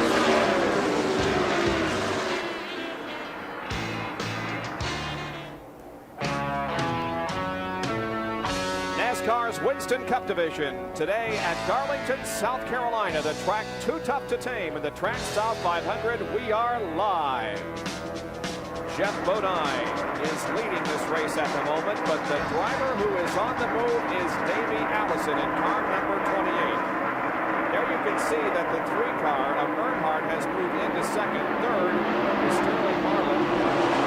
Make that the 4th is Sterling Marlin, and 5th is Davey Allison. Second place belongs to Mark Martin. I'll tell you, Mark Martin was in second place. That's all I want to do. And here's Davey Allison going to try to go by on the outside as Sterling Marlin moves to the inside of the track. There's Morgan Shepherd in car number 15. He might Boy, that takes a lot of nerve to drive up on the outside of someone coming off the second corner, because you wonder, does he know that I'm here? Is he surely he knows I'm here? But most of the time, he don't know you're there. I believe the handle's gone away on Sterling Marlin's car. While we were in commercial, we had a shuffle of positions, and here's how it happened. Now remember, Sterling was in second when we went away from commercial. Here's how Mark Martin got around, and also how Dale Earnhardt was able to pass Sterling Marlin. This is coming off the second corner, and all day we've been watching the 94 car run right on the bottom of the racetrack in 1 and 2. He was high that time and not getting a good grip at all. Mark Martin got by, and he had to slow going in turn 3, so Earnhardt got the position and took third away. Davey Allison has had a fine run here. Now, remember, this guy has finished second and third in the last 2 TranSouth talk to Robert Yates. Well, Robert Yates is the car owner, he's the motor builder, he's just about everything. He's the crew chief on this team. Now, you guys were a lap down early as a result of that pit stop. Here you are all the way back up in the top 5. Can you do anything with Bodine? Well, we're a couple tenths or 2 or 3 tenths quicker than he is right now, and we don't know how hard he's running because he is out front. We're running him down. The car's running real good, and hope this will have much more Dunbar to hang together here one time. How hard are you running? Real good. He's not going to tell us how hard he's running, but I bet he's running real hard. Boy, we got some tight action on the racetrack. Morgan Shepherd and Sterling Marlin almost came together. While we watched this action on the track, the number 20 car of Rob Moroso had a brush with a second turn wall. He came in and changed tires while running at 16th, and Moroso is back out on the racetrack. He said it was close action. I don't believe they got together. Yeah, I think they did too. I think they touched. Pull back up on the back of Morgan Shepherd. I would say that a little bit ago when Bill Elliott moved over, those guys had gotten up behind him and got his car loose and moved up so close to him he couldn't get out. His car was extremely loose, so he had to back off. Then his tires cooled off and let those fellas go. Let's go back and take a look at it in replay once again. We'll maybe be able to determine whether or not they did touch. We'll get to that just as soon as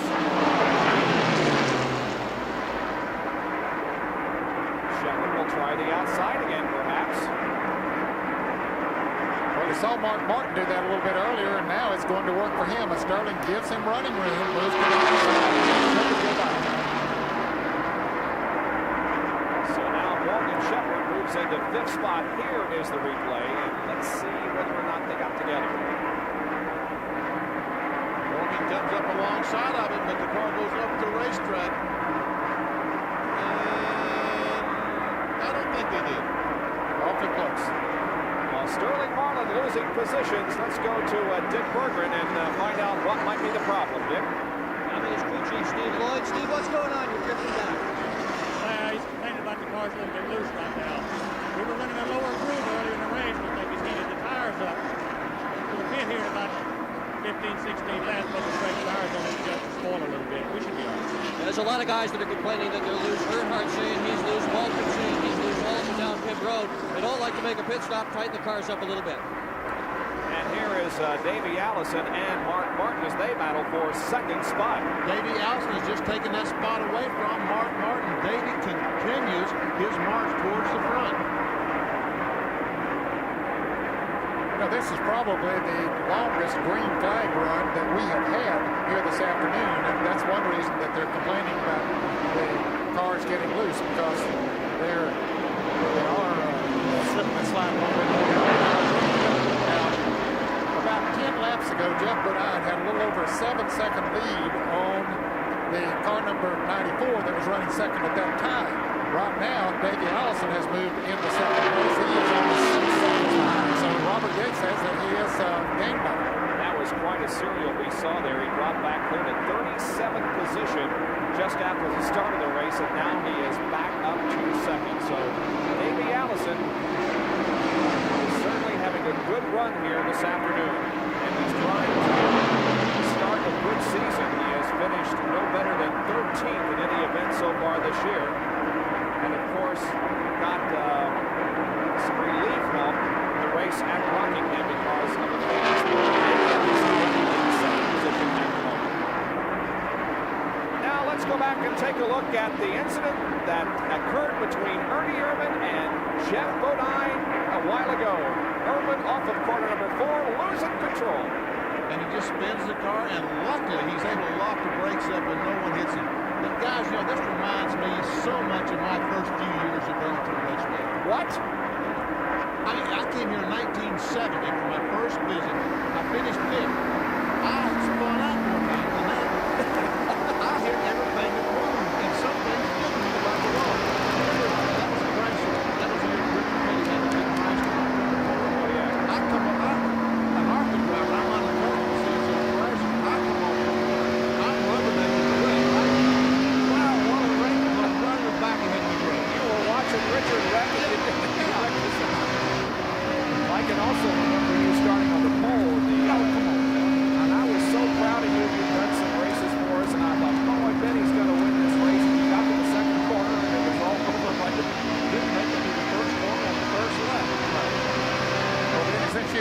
some of those things here. Okay, You know, we've all had our times here at Darlington. In 1964, I only spun out twice on the first lap. You spun out twice on the first lap? Going into the first turn. Got hit. No, I got hit by somebody else, so of course I didn't just lose on that. Got it squared away and took off down into turn 3. Got hit by the same man. Spun out again in turn 3. Finished fourth in the race there. Okay. There is Jeff Bodine, who is having no problems at the moment, leading this race over Davey Allison and Mark Martin. Good crowd on hand here in Darlington and beautiful weather. We'll be right back.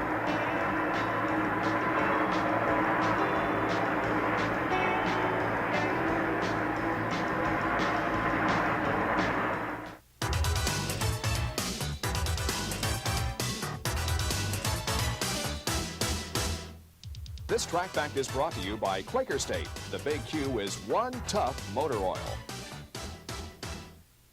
Virtually every Sunday, you'll hear us talk to a crew chief or driver who says, hey, I slammed the wall pretty hard with the front of the car, and I'm going to require a new front clip on the car, or else I backed it in the wall, and it's going to need a new rear clip. What do they mean, front clip versus rear clip? Well, what they basically mean is they're going to take that car back to their shop, peel the sheet metal off, and bring it to a car builder such as Billy Hess here. And what Billy will do is put this component on the front of the car, a new front chassis segment, or what they call the front clip. He will take this and put it on the car by sawing the used car off here at the firewall. From here forward, he will just guillotine this car, basically, removing all the damaged front material and replacing the new one. That's the front clip. The rear clip is essentially the same, the rear clip being a chassis part from just in front of the rear wheel here, or what's called the rear firewall back. They will weld on the new rear section of the car. The cost of a rear clip or front clip, roughly $1,200 a piece.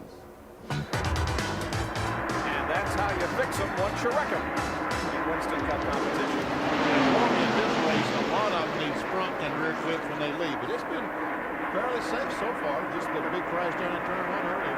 Pretty clean race. Jeff Bodine continues to lead this event.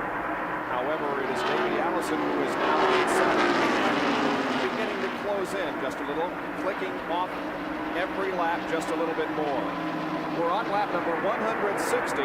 At lap 184, just 24 laps from now, we will be at the halfway point. The driver who leads that time will win $10,000. And we're going to see some pit stops here before too long, guys. It won't be too long before we start making green flag pit stops. And boy, let me tell you, you talk about a driver coming in and out of the pits, that's going to make a big difference on track position. Look at how close Davey Allison is to the leader. Jeff Bodine, he has really moved in and now is within just a second or two. Yeah, he has really moved in on him, no question about it. Now David's sort of got blocked in some traffic back there that'll slow him down a little bit. Now he begins to get clear of that traffic. That gave Jeff Bodine a little bit of running room. Here's Neil Bonnet coming into the pits. Alan Quick, his crew is out on pit road thinking he's coming in very shortly. So green flag pit stops are coming up. Neil not among those in the lead lap, being shown in 22nd position, one lap down. The crew going to work on that car. 2 cans of fuel going in and rubber being changed on the right side. Will only take a 2-tire change, and Neil Bonnet moves back out. However, we need an indication from that before long everybody else is going to be coming in for some fresh tires and fuel. Rusty Wallace was in just a couple of laps ago. Rusty also running at least 1 lap down. He was involved. There is Bodine. That car dripped up high on the racetrack, up against that wall in turns 1 and 2. And there is how close Davey Allison is. And you mentioned, Ned, that little problem he ran in some traffic a lap ago slowed him down, but now he has made up that disadvantage in just this lap itself. Yeah, he's picking up a good half a second a lap. Alan Kowicki is in the pit area. Dick Bergman is there. Well, this is a scheduled pit stop. It's going to be a 4-tire change. Up and down pit road, everybody's looking to see whether they're going to be 4 or 2-tire stops. They'll take 4 tires if they need to go a lot faster on the racetrack. They'll take 2 if they don't. Robert Yates has stuck 2 fingers in the air to his guys. They may change their mind, but Wicky's guys for sure are going to take 4. They're on the left side right now.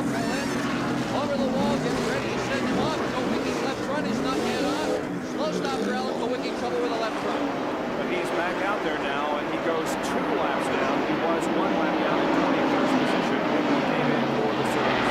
Is that Earnhardt coming into the pits? Yes, it is, man.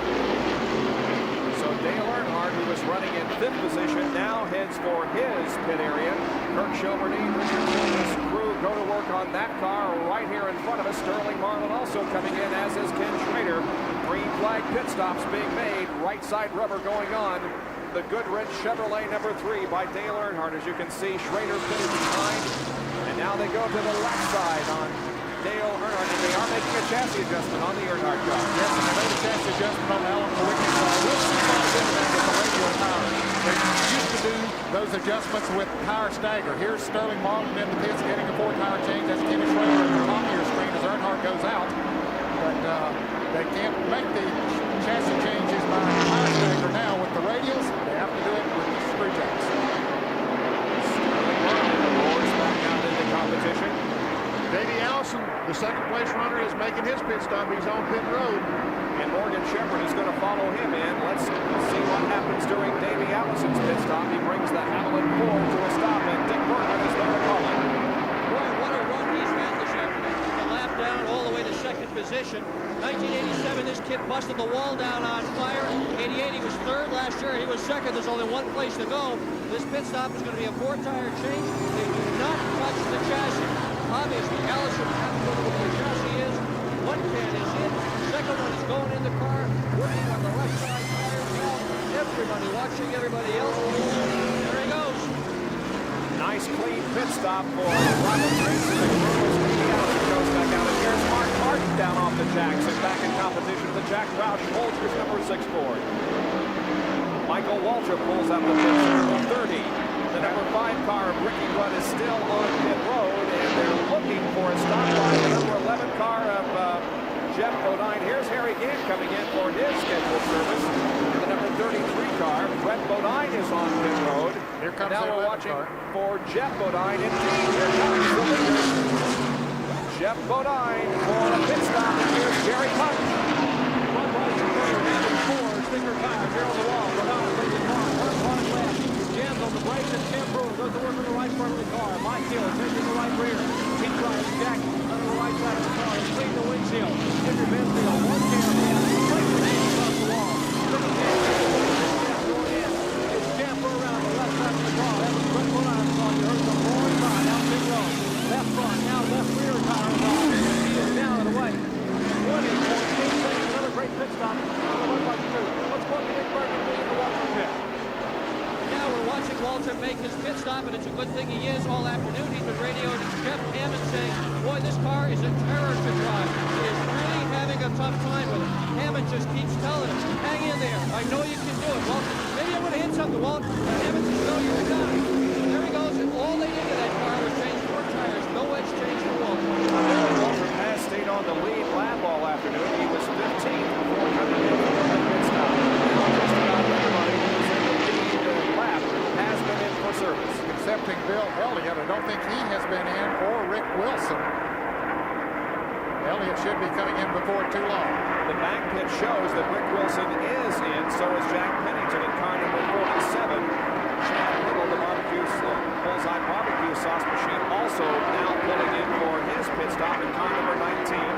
That's Rick Wilson behind. He was running in second place before he made that pit stop as a result of others getting out in front. We were looking at the crew cam there before we come Kyle Petty's being carried by the catch cam the Kyle Petty car. Fuel going in, tires being changed. Bill Elliott, the leader of the race, is slowing down in turn number 4, and he comes on pit road. Here you can see the car back out to the racetrack. Bill Elliott is in. Dick Bergman is there. And Brother Ernie with the signboard. Now, before this race, Bill Elliott had only led 3 laps in 1990. Very untraditional for Bill Elliott. He was out of it in Atlanta. What a wonderful run he's had this afternoon from 17th position all the way up to the lead. But right now, the pack is rolling by as Elliott takes his pit stop. He's got a single can of fuel in, second one on the way in, working on the left side tires, cleaning off the grill at the same time. Hurried action, good stop. 23.3 for Bill Elliott. Not a great stop, but a good one. Elliott back out on the racetrack in lap number 173. Only 11 laps to lap. Goes back to Jeff Bodine in car number 11. There he is. Right in front of him is Terry Labonte. We're at the TranSouth 500 at Darlington, South Carolina, and we'll be back in a moment.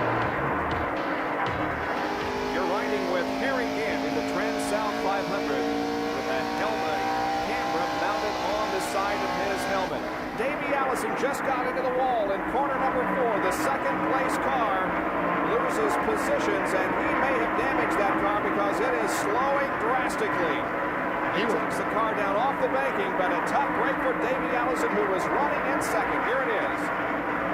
Let's see, he slips up into the wall, and right there, it looks like he clips it and then back into it a little bit more.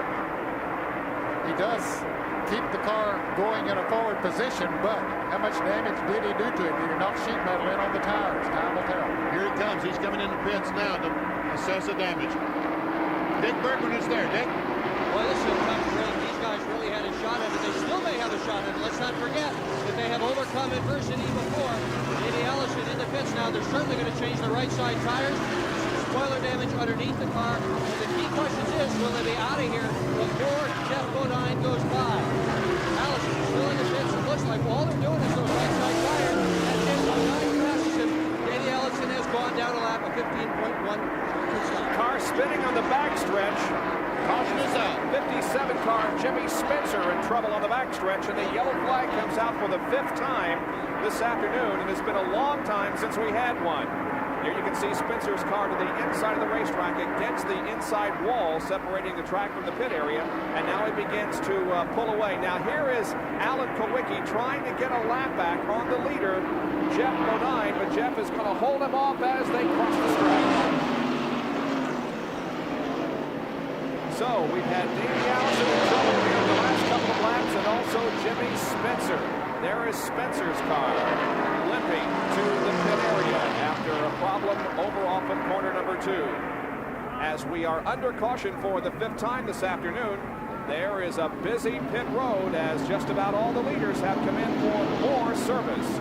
Let's go to Dick Bergman, who's in Davey Allison's pit. Well, I think they may have an auto alignment front end. That should be no surprise. Right now, they've got pins on the front and the back of both front tires. And what they're going to try to do is adjust that front end into proper alignment so the tires are towed somewhere near where they're supposed to be. This is a pretty good way of doing it. It's a little bit faster than the swinging method, a little bit more modern. Boy, what a tough break. Davey apparently just was trying too hard. Got in the 4th corner. They said nothing broke in the car, nothing failed. He just got into it. Davey sitting silent on pit road. Virtually everybody else is left. The only guy on here right now is Kyle Petty and Davey Allison. They've adjusted the front end of the car now. Full load of fuel, and they send them on. And Davey back out. We might mention that Jeff Bodine did not pit. Now here is the replay of the incident involving Jimmy Spencer from Harry Kent's vantage point, and he just missed it. he was waiting to see which way Jimmy was going to go, and he was going to make his decision. All of a sudden, he had to make a decision. Luckily, it was the correct one. Let's go to Jerry Punch, who's with Bodine's crew chief. We're with Tim Brewer here in the pits, and Timmy, as important as sticker tires are here, you opted not to come back in. I guess you felt the car's pretty about as good as you're going to get it. Well, you know, there's $10,000 on for halfway leader. If we stop right now, we'll get in a situation just like we were in Atlanta a couple of weeks ago. Regardless, we've got 4 tires. This place is awful treacherous to pass on. I'll take my chances with 10-lap tires on the front row and, you know, run for the 10,000. But, you know, it's one of those situations. Those guys back there with the fresh tires, you know, they're setting over about 6 cars in between us and them. So that's going to push it. Well, Gillette right guard halfway challenge here, having a big impact already at Darlington. And Junior Johnson knows how to balance a checkbook, and $10,000 would certainly help him. Well, when they come around this time, it'll be the halfway point, but the rules say the money is paid 5 laps after the green flies.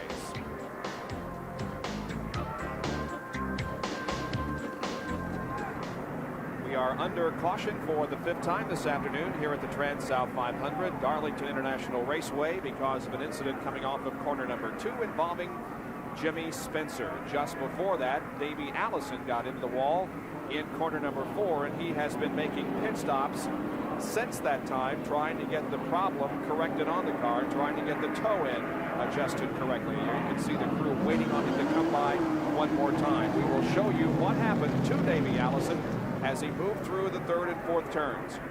Running all alone by himself, and he just gets too high, clips the wall on the outside, stays against it for a little bit. Then as he comes off of turn 4, he hits it again. And that's the lick that perhaps did the most damage. That's the one that did the damage, I believe. And just after that, we had another caution. Jimmy Spencer out of turn number 2. Here it is from Harry Gant's perspective.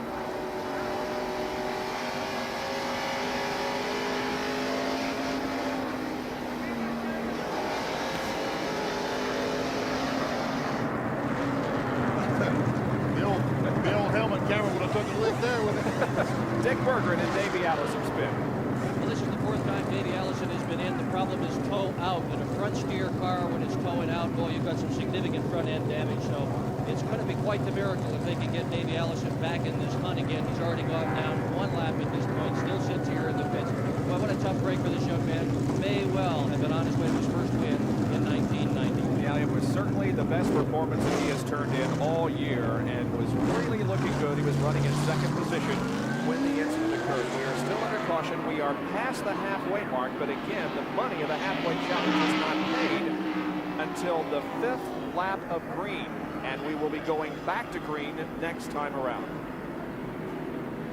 The leader of the race at the moment is Jeff Bodine, and 2nd position belongs to Brett Bodine in car number 26. 3rd is Ray Wilson, 4th is Bill Elliott, and in 5th position is Mark Martin.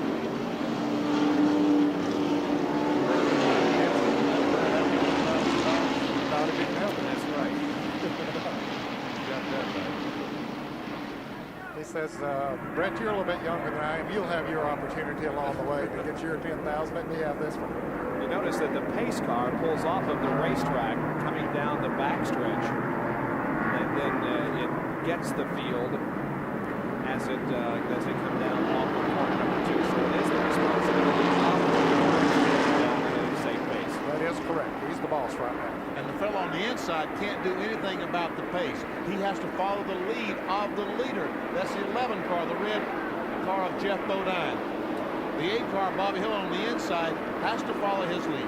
And the crowd rises to its feet to watch the restart of the TranSouth 500 on lap number 187. The green flag flies. We are back to racing once again. Now 5 laps from right now. If we stay under green, we'll pay $10,000 to the leader of the event.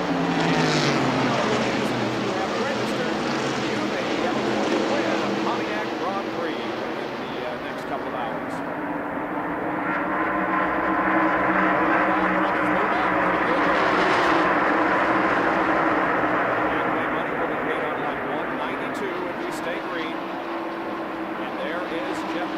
Stretching out the advantage over his brother.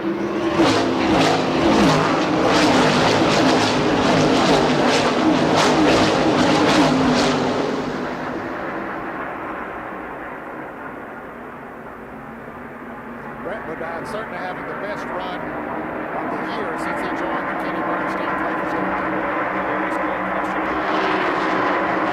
Helen is in 15th position, 1 lap leading in the Snickers-sponsored car number 8. There's several cars having a great run today that hadn't had a lot to cheer about this year. Rick Wilson, the guy running 3rd now. That yellow car's got a super run. As I said that, looks like he had a problem. Well, no, I guess he just really looks like he's back up to speed now. There is Rick Wilson, car number 75, the Dinnerville Beats car. 3rd place, 4th on the racetrack behind the lap car. Unexpected is on the move once again as he threads his way through traffic and tries to get back up into a competitive situation. He restarted the race in 8th position. And now in just 2 more laps, the leader will get $10,000. The number 15 car of Morgan Shepherd, the 94 Sterling Marlin, and the 30 car of Michael Waltrip are all on the same lap and fighting for position. The 21 car of Neil Bonnet is on the lead lap. Dick Burke with a comment on Morgan Shepherd. Well, this is Morgan Shepherd's best run ever this deep into a season to be running in 2nd position in the points. And you know, racing philosophy says never change more than one thing at a single time. This team, however, changed all their cars. They went from rear steer to front steer. And they also changed their driving. So that's 2 major things that they changed over the course of the winter. But it's really working. And it's working in a way that's different than many of the other teams. Morgan doesn't come in and tell these guys it's pushing, it's loose. He comes in and says, I want 25 pounds more spring in the right front. Greg driver says, every time we do what he says to us, it runs better. It's running well now. We're coming up to the halfway point. Indeed it is. The halfway challenge money being paid right there to the leader, Jeff Bodine. Jeff Bodine is the leader of the halfway point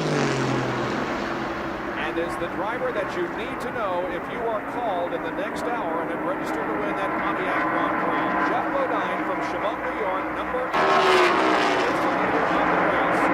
Here's the number 75 car and the 6 car of Mark Martin battling for position, and there's Ernie Irvin also right there. Of course, Ernie lost several laps earlier when he had a problem, but apparently that car is running very well. And here comes Dale Earnhardt to the inside of the racetrack as he tries to move around Rick Wilson, and he does so going into turn 1. Not only Earnhardt, but also Morgan Shepherd, Sterling Marlin, Bill Elliott. Great group of cars. Watch out the back windshield of Ernie Irvin's Kodak Race car.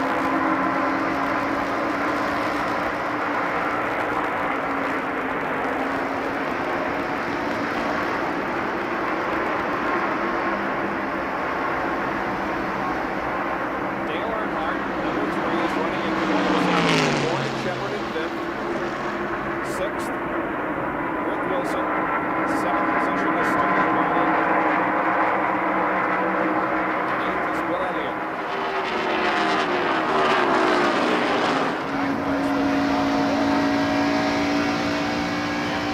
Schrader, 11, Ricky Ritter, Eric Hansel, 14th is Darrell Walter, and those are the only cars on the lead lap. 14 on the lead lap, just past the halfway line.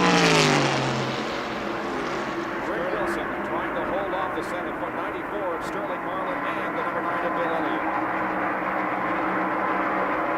6th, 7th, and 8th.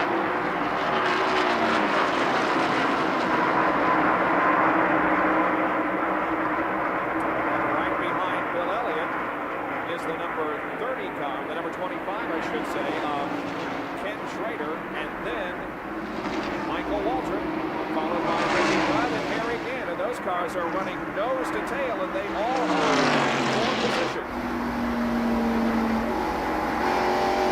As we watch you can see some damage on Ricky Rudd's back bumper. Looks like he'd been tagged once or twice. Well, he was tagged in early in the spin with Kyle Petty when he and Earnhardt tangled early in the race. As a matter of fact, what you see on the left rear of the 5 car is where Rusty Wallace got all his damage. He drove the right front of his car, hitting Ricky Russell. So Harry Ginn moves to 11th position as he's able to go around the number 5 car of Ricky Rudd. The lead continues to be held by Jeff Bodine in the TranSouth 500 in Darlington. Back after these messages.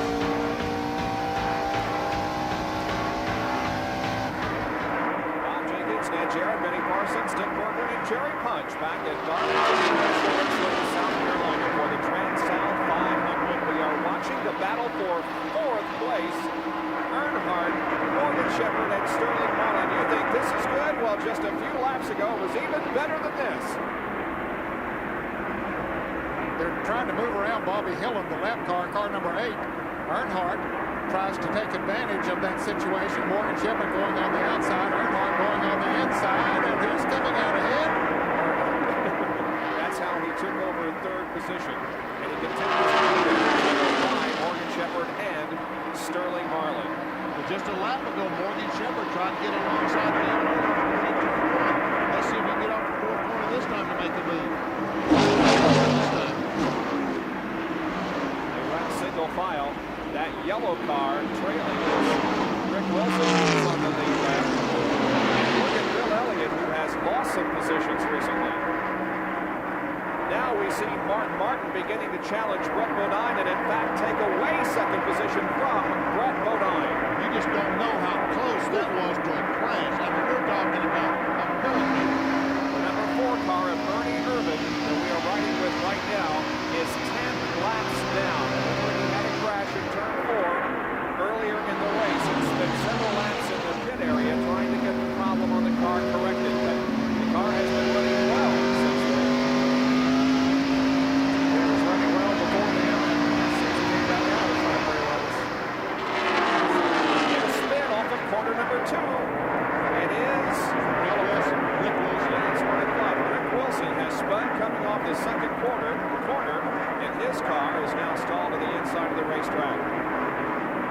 Winston going once again. This will, however, bring out our 6th caution flag of the afternoon.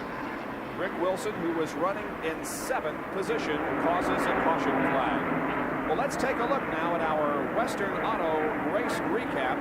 And first of all, tell you that the battle for the mechanic of the year, one is chosen at the end of every race, and then an honor to the winner at the end of the year. And the point standings right now show us that Gary Nelson is leading, with Robin Pemberton second, Tim Brewer third, Steve Lloyd fourth, and Donnie Wingo fifth in the mechanic of the year standings, presented by Western Auto. Mark, Gary Nelson is the crew chief of the new set graphic again, but you wonder who some of those crew chiefs are. Gary Nelson, of course, for Kyle Petty. The leader of the race, Jeff Bodine, has led 148 of the 200 laps, average speed 129.3. We've had 6 leaders and 9 lead changes, 5 caution periods for 21 laps, 14 cars currently on the lead lap, and there is a lot of action on pit road, as just about all of the leaders have come in for more service during this caution period. Here's Dale Earnhardt in for service, and Dick Berggren is there. Well, the last time he came in for service, they put about 9 rounds of bite in the car, and that helped a whole lot. This time they're putting no bite in, but boy, they're having trouble with the left rear tire. They haven't quite gotten it on. Morgan Shepherd, who he's battling with, is already out ahead of Earnhardt. Earnhart says the car's a little better, but he's going to have to pass Morgan Shepherd. He's been having trouble with him a bunch this afternoon. We're on the crew cam. Can man on Kyle Petty's car. There goes Kyle back out onto the racetrack.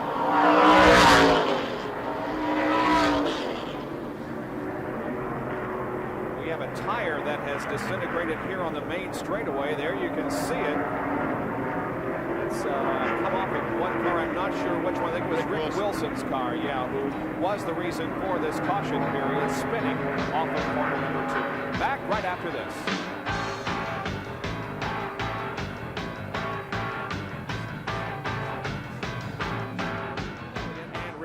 We are under caution, and while we have the opportunity, we'll take another break and be right back to Darlington International. The field is accelerating, coming off of corner number 4, and we are going back to green. Race conditions once again on Darlington International Raceway. 209 laps completed. The leader is Ken Schrader. Second position is Jeff Bodine. The number 4 car, once again, Ernie Irvin not on the lead lap. He's trying to get one of his 10 laps, and he has lost back. There is Jeff Bodine, who has dominated most of this race, currently finding himself in second position to Ken Schrader. Wow, Schrader is just not backing up. Those 2 cars have run a complete lap side by side, and they go off down. Oh, 3 abreast. Talk about side by side. 3 abreast going into turn 1, and they all survived. Meanwhile, these guys are still side by side. This is a lap and a half. Ernie Irvin trying to battle back and get one more lap.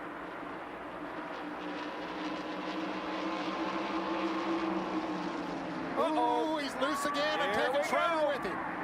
Bodine's going to be involved, I believe. Several cars are going to get tangled up in this mess. The track is going to be completely blocked, and so did Earnhardt. Earnhardt got through unscathed, I believe, but we have a mess down off of corner number 4. The racetrack is almost blocked. It was blocked at one time, and there is Ernie Irvin as his car. Wow, it's a mess this time. It is badly, badly damaged. The driver compartment, however, stayed intact. You can see that Ernie is in perfect condition. Just, I'm sure, very, very disappointed with the way that his day has gone. The second time this afternoon that he has lost it coming off of corner number 4, or at least had a problem coming off of corner number 4. Rick Wilson's number 75 car in the 52 machine of Jimmy Means involved. The number 11 car of Jeff Bodine is on pit road. And he does have some damage to the left rear of the automobile. They're looking at the car, seeing what they have to do. I don't know if it is severe or not. Boy, it's a wonder that just about everybody wasn't taken out in that, because it, of course, was at the head of the field. Well, and coming off of turn 4 where you don't have a great deal of control. Let's go to Dick Berggren. Well, Ken Schrader sure had a close one on that deal. He's got damage on the right front corner. He's got tire marks on the left side corner. Boy, he was right out sideways up in that turn. Lots and lots of cars coming down pit road with damage. Ricky Rudd is just coming down beside us now with a left front wheel. It's virtually completely stopped and sparking. Rob Moroso's car is badly damaged. There's still several cars up pit road. Boy, that was a bad, bad accident in terms of damaging some top quality equipment. There's a bit of a fire on pit road. It appears as if some gasoline has ignited. It isn't going to be a real major problem because the fire. Dick, are you there? Yeah, I am, Bob. They were right on it as soon as that fire broke out. The only damage appears to be right on pit road itself, and they're directing the fire extinguishers to a little piece of rubber that apparently was burning. No major damage, at least that we can see. You know what happened, Dick? That you mentioned that tire was rubbing, and when it moved through that fuel that had come off one of the cars, it ignited it. Now let's go to Jerry Punch, who's with Sterling Marlin.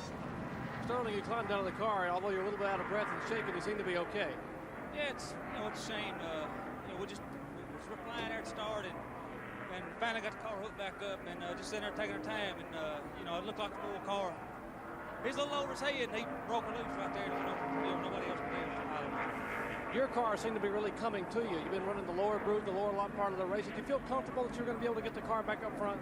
Yeah, it was kind of deal like Rockingham. The car worked real good low, and I tried to run high and it's loose, but it was hooked right up on the bottom, and sitting there just taking our time, and it was just a shame. Snow cold's flying, and had a good feeling about today, but it's all over now.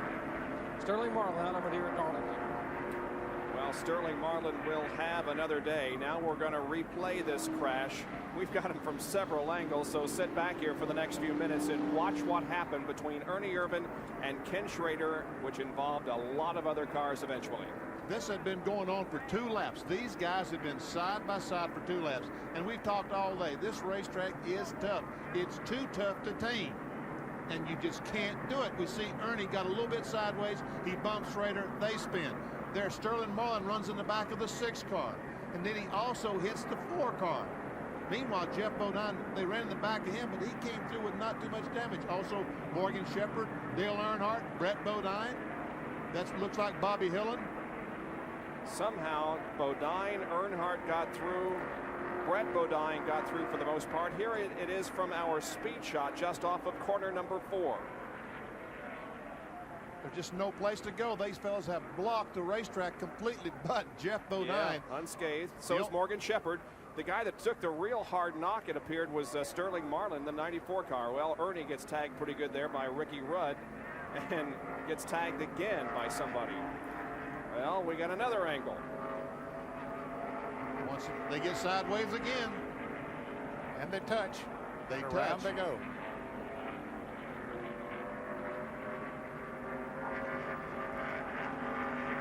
There you can see how Sterling Marlin got hit pretty good there a couple of times. And now you thought that was spectacular. Watch this and listen to this.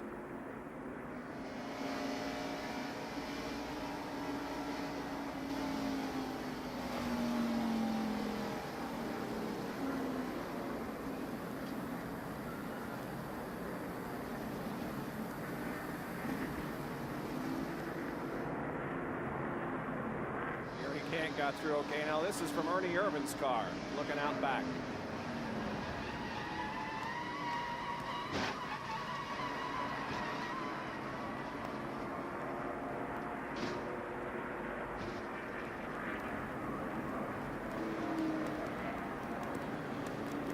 And Jerry Punch is with Ernie Irvan. We might want to mention, Bob, that Jimmy Means and Rick Wilson both have walked by me here in the garage area and appear to be okay. A little bit upset, but okay. And let's talk to Ernie Irvan. Ernie, you took quite a lick out there. Are you all right? Yeah, sure am. We had the Kodak Films Delco and Roseville running off a good today, and had a little bit of trouble and trying to get one of our laps back that we were down and racing awful hard. And O'Kenny was racing me hard to keep me down a lap, and we had a lot to catch up, but we were going to give it all we had. You and Kenny are pretty good buddies that go way back. In fact, he had a lot to do with you getting your first Winston Cup ride at Richmond, driving for Mark Reno a few years back. So that's basically just racing. It was just racing. We're racing awful hard.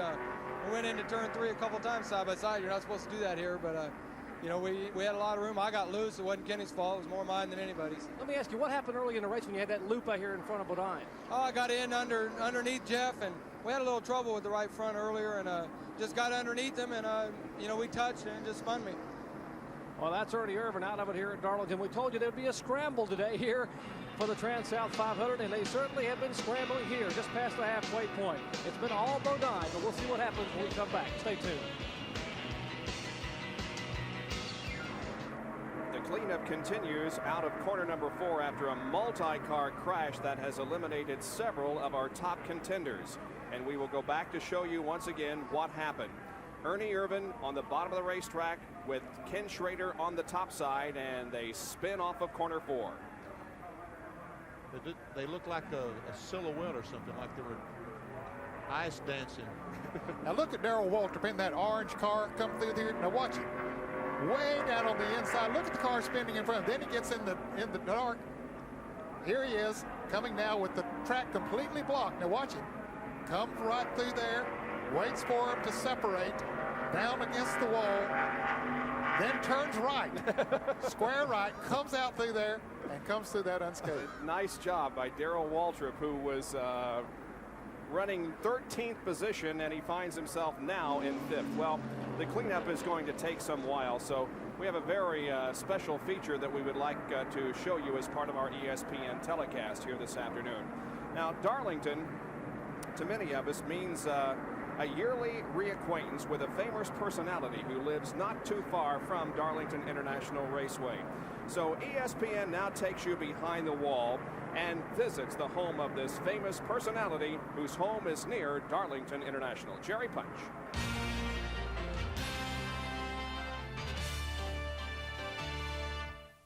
Over the years, we have received literally thousands of letters. Well, maybe hundreds. Okay, we got 4 letters up at ESPN from you, the fans, asking us to follow up on the celebrity lifestyles of some of the personalities you meet on our weekly Speed World coverage. Today, we visit the home of an individual that has been a crowd pleaser at many racetracks over the years. He has sat on more poles than Bill Elliott, ridden more motorcycles than Kyle Petty, and barked at more good-looking girls than Michael Waltrip. Want a clue? He has 4 legs and stands only 18 inches tall. You guessed it, it's Flatnose. Yes, Flatnose, the tree-climbing dog. Now, you may not think that's Flatnose under there, but he's actually hidden a little bit incognito, you might say, with his sunglasses and hat. And the reason is that when Flatnose goes out in public, he and his faithful companion, Barney Odom, he's recognized right away. Remember last year, Tom Cruise came to a couple Winston Cup races. It was at Michigan and Watkinsville, and walked around the pits all day, and no one recognized him. But you let Flatnose go in the track over here at Darlington, and boom. Right off the bat, people know who he is. I think it's the sunglasses maybe that gives it away. But let's pull them off, Barney, and get a good close look at Dovesville, South Carolina's favorite son, Flatnose, a tree-climbing dog. Now, Barney, we talked to Flatnose a couple of years ago on ESPN, and he was over at Darlington Raceway and put on quite an exhibition of climbing a tree. He's been a tree climber for how long? Ever since he was a year old, for 7 years.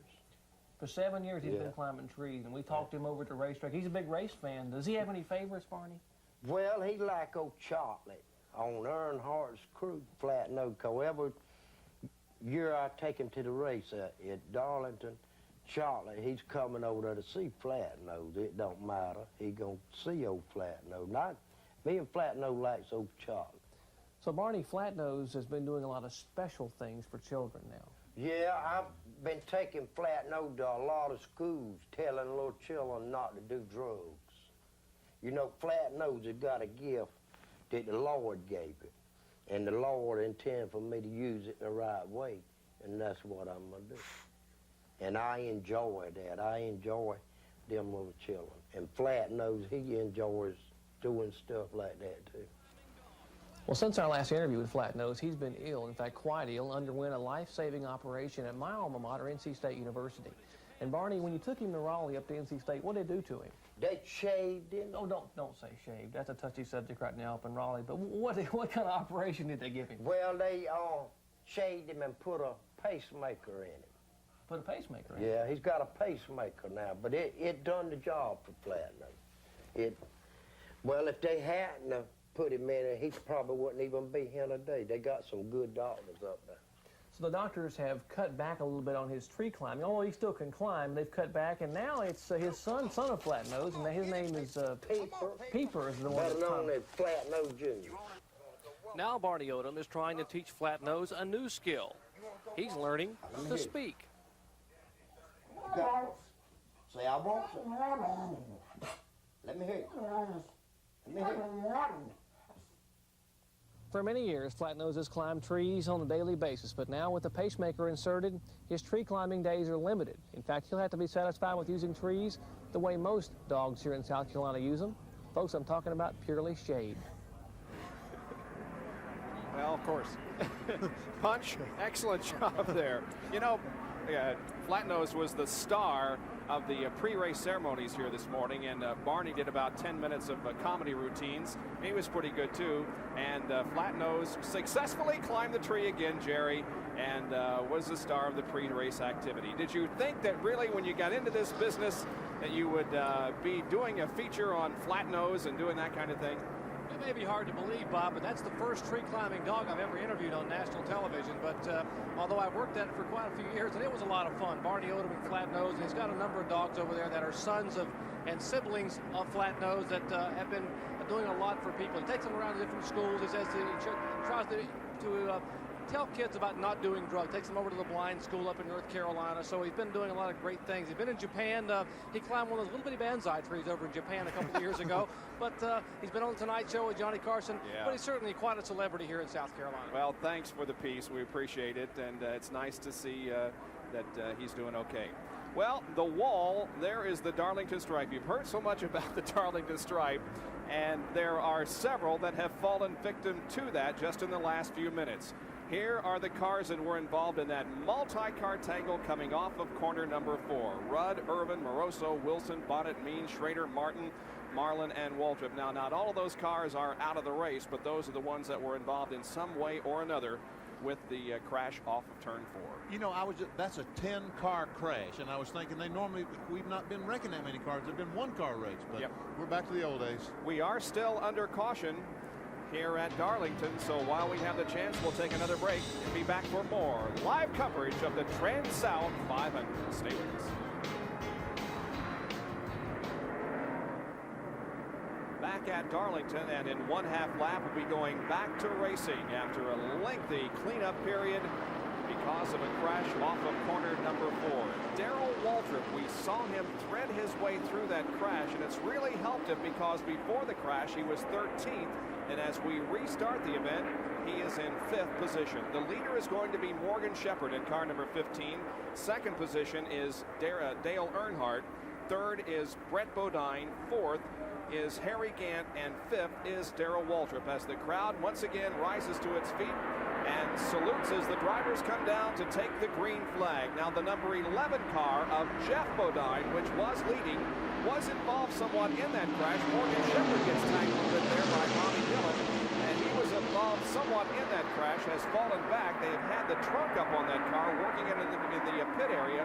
We'll see if the Budweiser Ford, driven by Jeff Bodine, can get back up front. We do have a new leader. There is Dale Earnhardt passing Morgan Shepherd. Wow, he takes off. Morgan tries to come back on the inside. I don't think he's going to be able to make it. But that was Earnhardt and Morgan Shepherd that got tangled up going into the longest moment ago. Just like in Atlanta a couple of weeks ago, it's Dale Earnhardt and Morgan Shepherd at front. And by the way, these two are first and second in Winston Cup points as we head into this event, with Morgan Shepherd trailing Dale Earnhardt by 58 in the Winston Cup battle. Bob, you mentioned Jeff Bodine, and he did make numerous pit stops during that long caution period. He still is in the lead lap, but he's in 11th, or was in 11th place. 11 cars now being shown on the lead lap. And we're inside Dick Trickle's Phillips 66 car. The in-car camera showing us Ken Schrader just ahead. Now, Schrader, of course, was involved in that wreck, but he's still in the lead lap. So is Dick Trickle. They're running in, 6th, 7th position. And Harry Gant, the Skull Bandit, is watching this action. This is the view that he has. It's our bumper cam. Harry watching this from his rear view mirror. Ken Schrader right behind him. Gant running 4th. Ken Schrader running in 5th. Didn't appear to do too much damage to Ken Schrader's car. He spun down out of the way of the oncoming traffic when the big crash happened. It looked like that he spun and Ernie Irvin got in the way of all the cars coming. All the cars in Ernie, and none of them could get to Ken Schrader's car.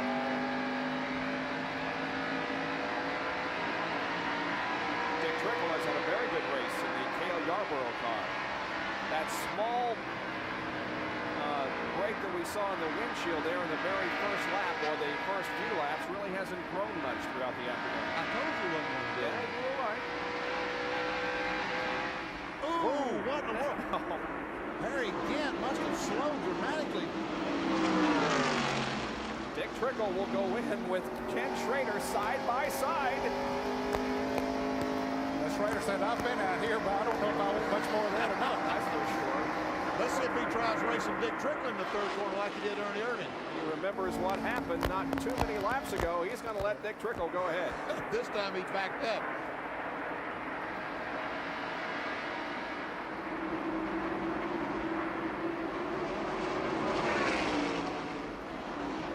Let's go to Jerry Punch with a report on Neil Bonnet. We've been waiting to give you a little bit of an update on Neil Bonnet, who was involved in that crash about 15 laps ago up in turn 4. Now, Neil was knocked unconscious inside the Citgo Ford, was taken here to the infield care center. Inside the infield care center, he is awakened now and talked to the doctors and talked to Leonard Wood and some of the crew. Now, he's awake and knows where he is, but for safety reasons, they feel he may have a little bit of a concussion. They're going to transfer him to McLeod Regional Hospital here in Florence for a computerized CAT scan. It's just simply precaution. No significant injuries have been diagnosed, but simply a precautionary move for Neil Bonnet. All right, thank you, Jerry. We will keep our fingers crossed and hope that nothing seriously has occurred to Neil Bonnet involved in the crash in turn number 4. Still seeing some great action. Now we're looking out from the rear window of the 66 car as he continues to pass cars. Dick Trickle has moved all the way up to 5th spot. Ken Schrader is still, he's just by Bobby Hill, and he's on the backwards bumper. Michael Waltrip just made an unscheduled pit stop. Yes, he did, and he was one of those 11 cars running in the lead lap. He was running 9th when he came in. Now he goes a lap down. You can see that battered Pontiac that he's driving out there, he was involved in that multi-car crash. Boy, I tell you, look at those streamers there on the right rear of the race car.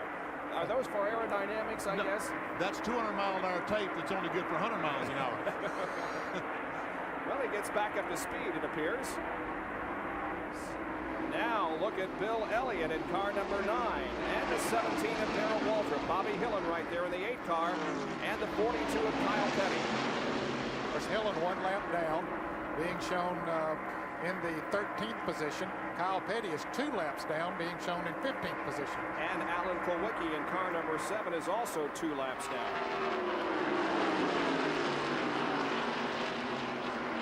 There is Jeff Bodine in number 11, who is beginning to come back.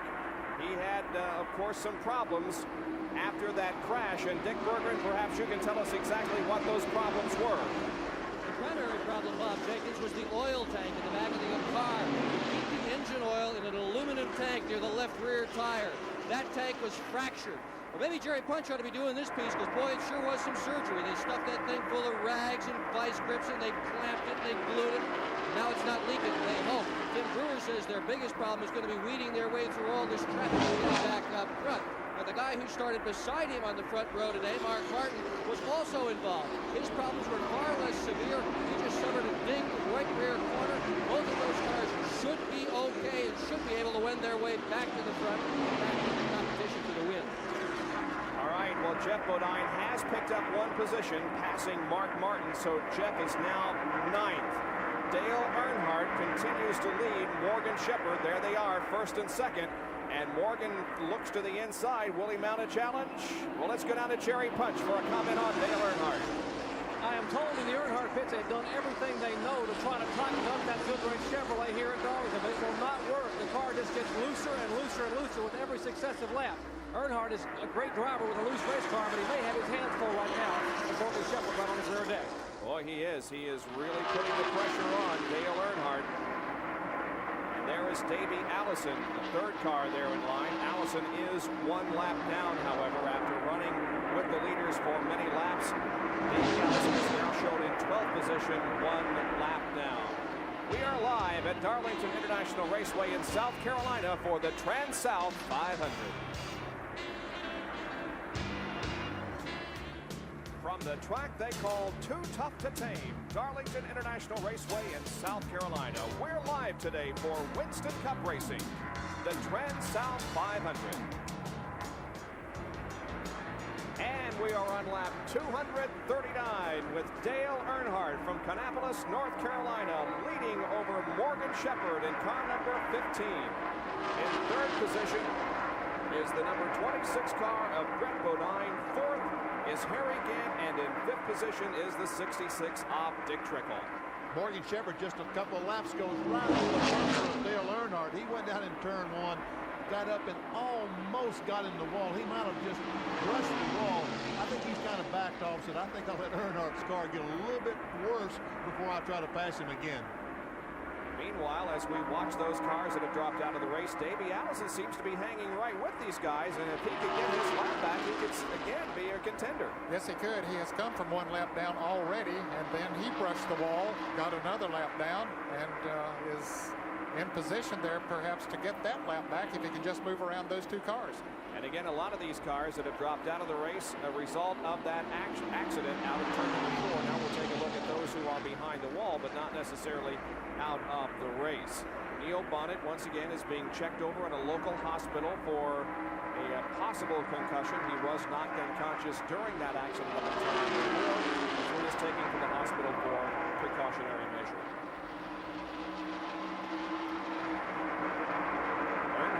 Morgan Shepherd by 3 or 4 car lengths as Davey Allison, third in line there, shown in 11th spot, 1 lap down.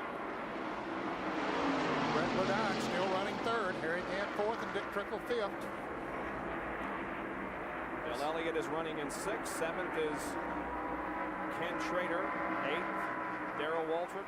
9th is Mark Martin. 10th is Jeff Bodine. And Davey Allison, the first car a lap down. Bobby Hillen, Michael Walton, and Richard Petty also a lap down. And 2 laps down is Kyle Petty, Alan Kulwicki, and Mike Alexander in Bobby Allison's car. 3 laps down, Terry Labonte, Chad Little, the 98 car of Butch Miller. Rob Moroso that's the cars that's 3 laps down. And we'll show you how they're running on the racetrack in our field summary as the leader is Dale Earnhardt in car number 3. It has been basically a battle between him and Jeff Bodine so far in this race, and at the moment, Dale Earnhardt escaped that crash up in turn number 4, and he is looking pretty good at the moment. Morgan Shepherd, who finished second at Atlanta a couple of weekends ago, is chasing Dale Earnhardt. Right behind Morgan Shepherd is Davey Allison, who has battled back from a couple of misfortunes this afternoon to find himself in 11th position, 1 lap down on the field. Then comes the number 26 car driven by Brett Bodine. And boy, you just can't say enough about the performance that this guy has turned in so far today. The Quaker State Buick, owned by Kenny Bernstein, by far the best run that they have had all year. You can see there his Darlington finishes 14th and 6th. Brett Bodine from Chemung, New York, currently running in 3rd position. 4th is Harry Gant, the defending champion of the TranSouth 500, who himself has not been up among the contenders today, but he has always been on the lead lap, and I don't think you can count him out before this day is over. And following him, Dick Trickle, who last year won the Winston Cup Rookie of the Year award. The next car behind Dick Trickle is Bill Elliott, the Coors Motorcraft Ford. Bill this year had a miserable year. He's got things going a little bit better today than he has previously in the year. Michael Waltrip, the next car, the Country Time Maxwell House Pontiac, followed by his older brother, Darrell Waltrip, in the Tide Chevrolet. Down the front straightaway. Michael has gone a lap down, being shown in 13th place. Here's Darrell Waltrip in the Tide Chevrolet, car number 17, being shown right now in the 8th position. And Mark Martin in Folger's Ford, he's running in 9th position. Meanwhile, let's go back up front just for the moment as look at this. They're going to go 3 abreast into 1. Well, they go 2 abreast. Well, Dale Earnhardt decides that you can have the lead, Morgan Shepherd, and Shepherd does lead this trio into the 1st and 2nd corners, and we have a new leader, Morgan Shepherd. It was pretty exciting stuff there, wasn't it, Bob? I'm glad we got that. We had to break away from our field summary there, but we showed you the pass for the lead, and we'll replay it from turn number 4 down the straightaway. Earnhardt got out a little bit wide and got the car a little bit out of shape, which gave Morgan Shepherd the opportunity to get on the inside. Davey thought about going 3 abreast. He said, no, I've hit the wall once already today. Let me just fall back here and see what happens. Smart thinking. Morgan Shepherd in the Motorcraft Ford has the lead. Dale Earnhardt now is in second position. Now we will resume our field summary. We told you about Darrell Walton. Here's the number 6 car driven by Mark Martin, currently shown in the 9th position. Mark Martin in car number 6. And behind him would be the 42 car driven by Kyle Petty, and he is currently shown 15th, 2 laps down. Then comes Ken Schrader in the Kodak Chevrolet. We saw him just a moment ago spin with Ernie Irvin, get by almost unscathed. Right behind Ken Schrader, the 7 car of Alan Kawicki, the Xerox Ford. Alan spun earlier when Kyle and Dale Earnhardt got together. And we can see Alan hasn't had too much to cheer about this year either. The 11 car, Jeff Bodine, the Budweiser Ford, who dominated this race earlier on, involved in an accident. And he is the last car on the lead lap, currently running in the 10th position. The next car is Bobby Hillen in the Snickers Buick, number 8. Bobby is in 12th position, 1 lap down, having a good run here today. And then comes the king, Richard Petty, 7-time NASCAR Winston Cup champion. He's only 1 lap down, running in he should be running in 13th position. I believe they're showing 14th, but he's moved up a couple positions. And then comes Terry Labonte, who had a lot of smoke pouring from that race car a few laps ago, but they've apparently made corrections, and Terry Labonte now finds himself 18th, 3 laps down. There comes Mike Alexander and Bobby Allison's Ray Bestie's Buick. We can see Mike off to a poor start. All the cars this year, there's no one except Earnhardt and Jeff Bodine who's had anything to brag about all year, just all trying to get it together. And of course, Morgan Shepherd has it pretty well together also. Yeah, excuse me. There's Chad Little, the Bullseye Barbecue Sauce Ford. Chad running a limited schedule this year. This is one of the 15 or 18 races he will run. Here's a guy, Rusty Wallace, the Miller Genuine Draft Pontiac. We haven't talked too much about Rusty today, but he was involved in that action earlier with Kyle Petty. Banged up the right front, knocked the front end out of alignment. He's had a day just simply, we see him with no hood on the automobile. He's trying to finish the race, get as many Winston Cup points as he can. He was 3rd in Winston Cup points going into this race, 97 behind the later Dale Earnhardt. Then comes Butch Miller in the Travis Carter entry car number 98, the Banquet Food Piggly Wiggly car. Butch is currently shown 3 laps down in 20th position. And then comes Dave Marcus, announced here this week that he has the Big Apple Supermarket, Big Apple Market sponsorship for the balance of the year. Congratulations to Dave, still out there running. Now we have missed some of the cars, but we are back to the leader. We missed the number 47 car driven by Jack Pennington in our trip around the racetrack, but Jack is still in competition, and he is shown 4 laps down in 22nd. There is Morgan Shepherd, and he has put some distance between himself and second place Dale Earnhardt on lap number 254 of the TranSouth 500. Back in a moment.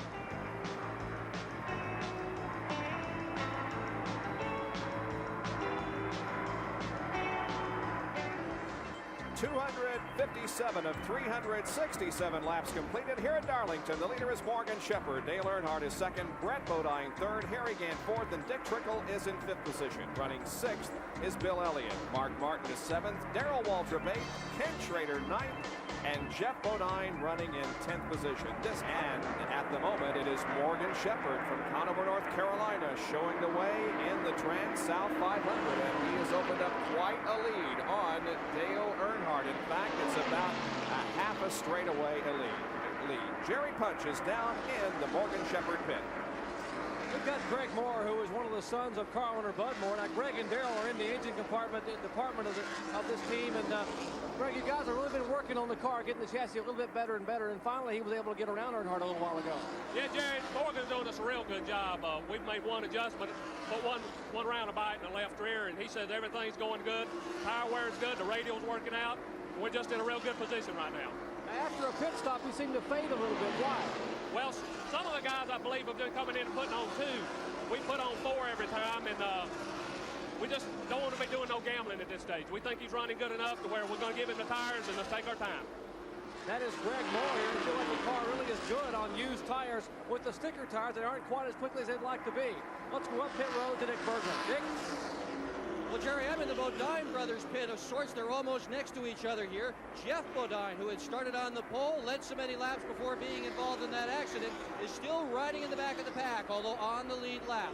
His primary problem, the car is loose. They have to be very, very careful here at Darlington with a loose car, because if you're not, boy, that concrete wall is awful, awful close. Meanwhile, Brett Bodine running in third position. He's at the other end of the scale. He's tight. That's right where Larry McReynolds, his crew chief, says he wants him to be. Control a tight car. They say they're going to stay on the conservative side, leave him a little bit tight, leave him stay out there, and try to keep that thing running up front, as it has been much of the day. So it appears as if the Unocal bonus money won't be awarded this afternoon if Jeff continues to have those problems, because he is in 10th position. Now, Harry Gant is about to catch Brett Bodine for third place. Yeah, Brett had pulled out to about a 3-second lead over Harry Gant, but Gant now is moving in on him. You can see there's only half a dozen car lengths or so before he gets to Brett Bodine, picking up pretty good every lap.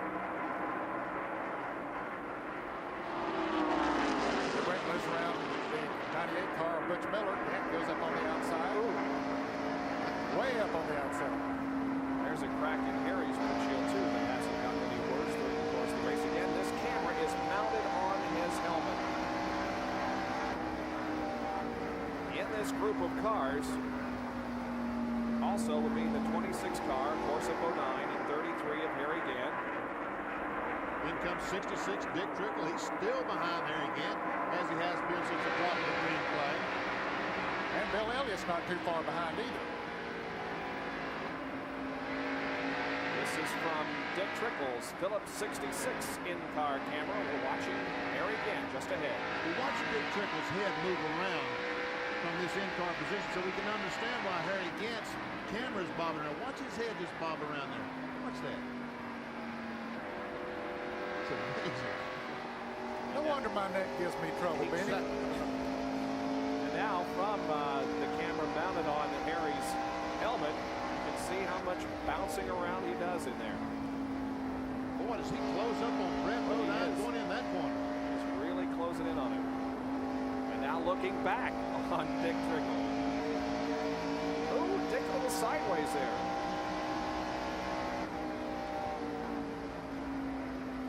And now Dick looking at Harry Gant. I'll tell you what, these cars are close. Trickle's on the inside of Harry. Here comes Dick Trickle moving inside of Harry Gant. Nope, let him go. Got a little loose back in there on Trickle's car coming off of turn 2. Boy, they are really tight, the three on them now as they come off of turn 4. There you can see them in their battle for third position. Brett Bodine, Harry Gant, and Dick Trickle. Nose to tail.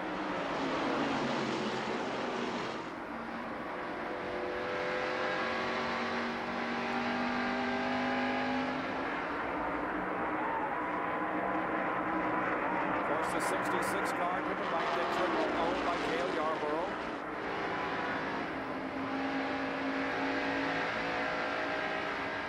And we have 100 laps to go in the TranSouth 500.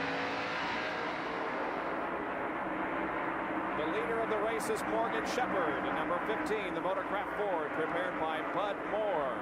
Second place is Dale Earnhardt, as we continue to bring you live coverage of this Winston Cup race here at Darlington. Back in just a moment. There is some tight racing action for third place on the track. Harry Gant at number 33 has passed Brett Bodine for third, and now here comes Dick Trickle in the number 66 car trying to get by the 26 of Bodine. And Dick Trickle goes into third position, dropping Brett Bodine back to make that fourth. Well, wait a minute. Bill Elliott got by him, so that dropped him back another position. You got to keep up here, Bob. Yeah, Dale Earnhardt's running second, Morgan Shepherd leading. Harry Gant moved into third when he moved around the Brett Bodine car, and then Dick Trickle went into fourth. Now, Michael Waltrip is a lap down in the car number 30, the yellow car that we see moving around Dick Trickle, but he's really running fast. Bill Elliott just about grazed the wall up in turns 1 and 2. The car running awfully high, which is, I think the car is probably a little bit loose. He's having to go up there and try to catch some green racetrack. But unfortunately, they've all went up there, and there's none left.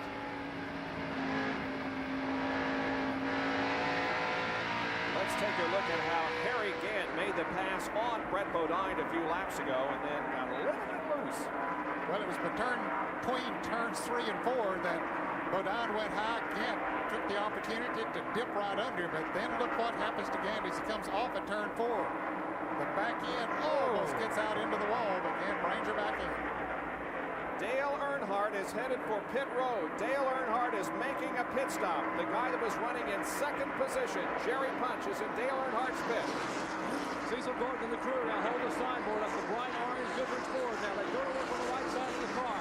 It will change right side tires. It will be a forward tire change here under the green for Earnhardt. They have taken the left side.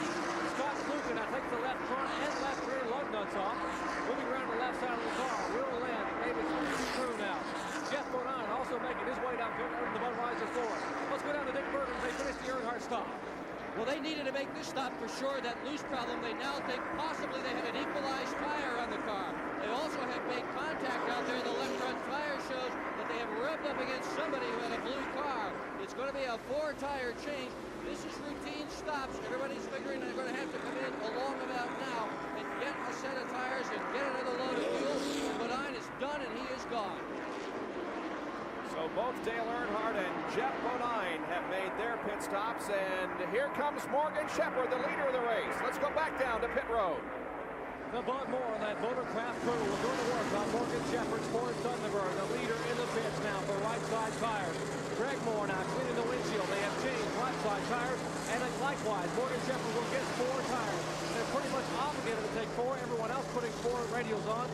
Kenny Schrader also in further up pit road. You see Kenny Schrader's Kodiak crew going to work on the left side of his car. They are likewise finishing the left side tire change for Shepherd, pumping off the fuel. Shepherd is down and away. And Schrader got out just a little bit ahead of Morgan Shepherd. Both of them get up to speed now. Davey Allison is on pit road, so is Kyle Petty in car number 42. There is Morgan Shepherd, who gave up the lead, moving back out to the racetrack. Here is the crew can, the catch can man on Kyle Petty's car. As service is being completed on him, they're changing the tires on the left side of the car. The number 33 car is in. Jerry Punch is there. The defending champion of this TranSouth 500, Harry Gant, now has the Skoll Oldsmobile on pit road. They are cleaning the windshield. Here's Charlie Presley running around the left side of the car, carrying that 40-pound jack. They pull the left side tires off, roll the new ones in place, shove them on the lug nuts.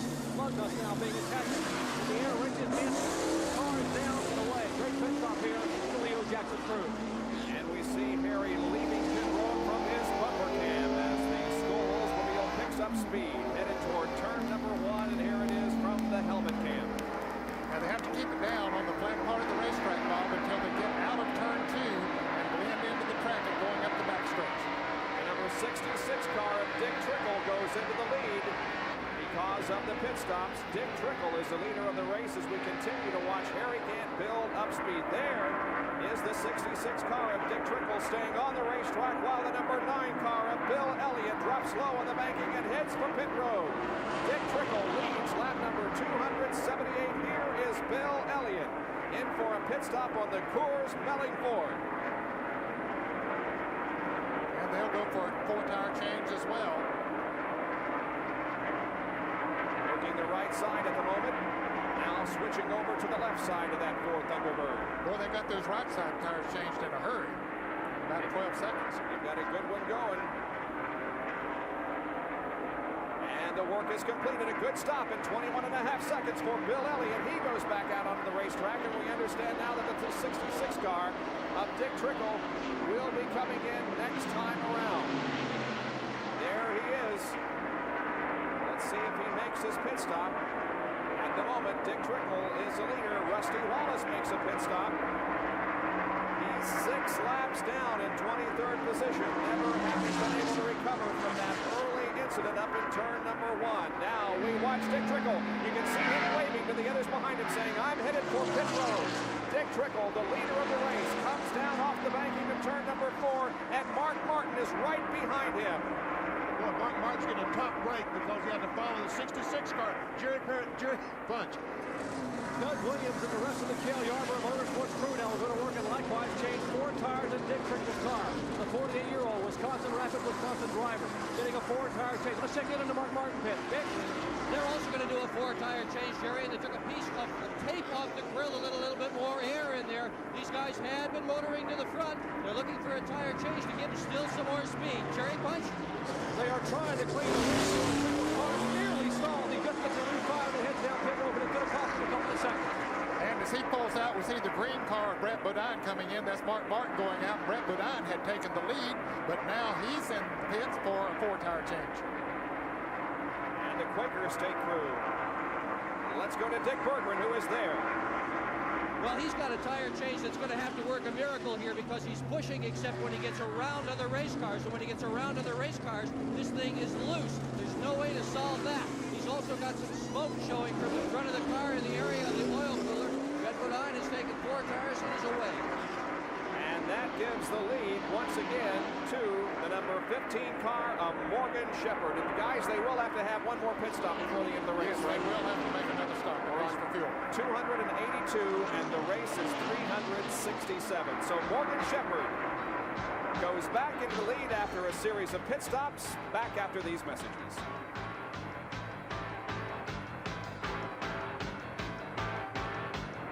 Back at Darlington, where the number 15 car, the leader, Morgan Shepherd, has just put a lap on Ken Schrader in car number 25. Morgan Shepherd showing the way here in the TranSouth 500. You just get the impression that Morgan Shepherd came out of no place. I mean, he's been running good all day, but all of a sudden he is just dominating this thing.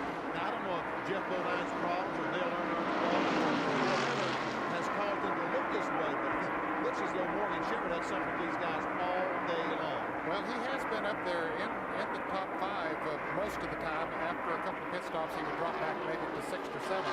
But he has run good all day. And Benny, I'm sure that he would like to see this thing go green the rest of the way because he's working very well out there now, running by himself. Doesn't, and of course, if the caution comes out, then they all get bunched up. And not quite as easy. We've seen this green flag stay waving all afternoon from Harold Kennedy. Let's take a look at Big A Auto Parts pit performance on Morgan Shepherd. The driver time on that most recent pit stop was 18.4 seconds. The crew took 24.4 seconds to get 4 tires in the car and refuel it, giving Morgan a total time of 42.8 seconds in the pits.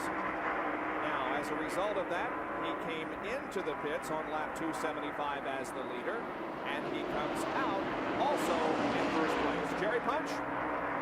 You mentioned that Morgan Shepherd would like to see the green flag continue throughout the day. Indeed, he would. The reason is, I just talked to Bud Moore a minute ago. Remember back in Atlanta a couple of weeks ago, Morgan did not elect to come in and pit late in the race, whereas Earnhardt and some of the other guys did, although Earnhardt went underneath him there on the final lap to make the win. The reason is that Morgan's car is slower on brand new sticker tires. It takes about 10 or 12 laps for Morgan's car to come up to speed. Actually, Earnhardt can outrun him about a 10th of a second a lap for the first 10 or 12 laps. So what they don't want to see happen is have a late caution flight, say 15 laps before we go, have everyone dive in for new tires. Morgan could be in trouble. By the way, the last time that Bud Moore had a winning car here at Darlington was in 1982, the TranSouth 500, and the driver of the car was Dale Earnhardt. On the main straightaway, we have a hat that has made its way onto the racetrack. Now, it is out of the groove and therefore is not causing any concern among the NASCAR officials, but there is a hat on the racetrack. Not mine. That's not mine. That isn't your hat of the week, no. Well, you do have a hat of the week. That feature is back for 1990. Back at the TranSouth 500 at the track Too Tough to Tame, Darlington International Raceway, and the leader is Morgan Shepherd in car number 15, the Motorcraft Ford. Now, Dick Trickle has probably driven some dirt tracks in his life. He didn't have his car any more sideways on dirt than he had down between turns 3 and 4 just a few laps ago. We're riding with Dick Trickle. He survived all that, but this is how it looked. The car just gets sideways. He never goes completely around. Just sideways, it comes down, gets the car back in gear. It still hasn't been in the pits. And it did not create a yellow. Let's go to Jerry Punch, who's with the car owner, Cale Yarborough. Well, Cale had to chuckle a little bit. You know, he's driven quite a few laps here at the track Too Tough to Tame. In fact, he's won 5 times. And Kel, you got to be pretty pleased with your driver. I wouldn't say you're a young driver, but this guy's about the same age as you are. He's doing a heck of a job for you today. Well, Dick's doing a fine job. I can't hear everything you're saying, but he's doing a fine job. He's a little bit loose right now. He just spun one time, but he got to gather back up, and I hope we go end up with a good finish here. Kel Yarborough here watching his driver, Dick Trickle. Now, he picked a guy about his age and also about his same height to drive this race car. A few laps ago, apparently what happened is Dick Trickle just complained the car was so loose, he just couldn't hold it. So he just slid broadside through turn 3 and 4, put it back in gear, and drove it away. By the way, Dick is a lap down now in 10th position, but he did a nice job saving that car and keeping it going. Oh, we have a trouble between turns 1 and 2. A couple of cars are involved, both of them sliding down the bank.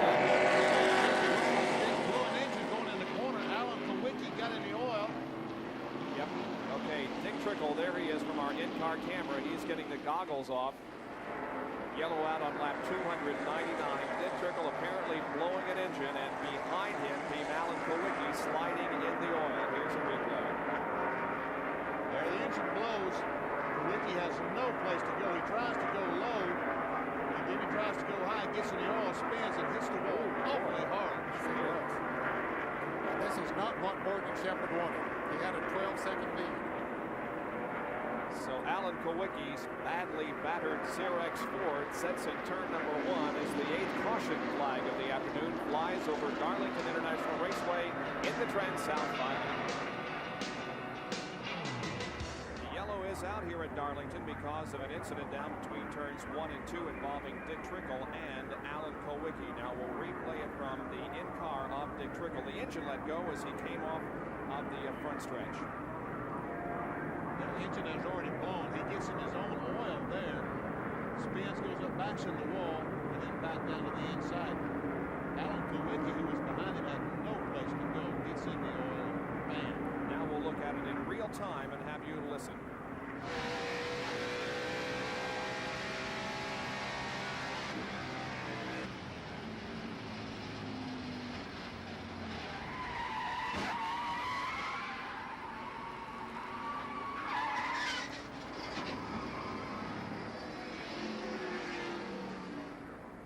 You can see that Dick Trickle is okay, and he's lighting up a cigarette. He's through for the day, but might as well enjoy the ride back to the pit area. Now, this caution was a break for another fella. That was Michael Waltrip, who had got out of sequence as far as pit stops were concerned. He had made an unscheduled pit stop and had got a lap down, but when others pitted under green, this let Michael Waltrip get back in the lead lap. And for more on that, let's go to the pits and Dick Berger. Jared, and it was absolutely perfect timing. They had called Michael Waltrip into the pit area. He was on his way into the pits when that yellow flag happened. So this thing could not have been timed any better for him. Just a few seconds one way or the other, and Michael Waltrip might have been out of this thing. Now, his crew chief just radioed to him, Michael, behave yourself. I think we can win this thing. He does have enough fuel to go all the way. Earnhardt's guys say he has enough fuel to go all the way. We are really getting ready for what could be a terrific finish here this afternoon in Darlington. If Michael Waltrip does win this race, he could set a record for having the most battered car ever to visit Victory Lane, because there you can see him, and that thing is streaming some 200-mile-an-hour tape, and it looks like it has been through a war on the track, too tough to tame. But indeed, Michael Waltrip is still in contention to win this TranSouth 500. Another break, back in a moment.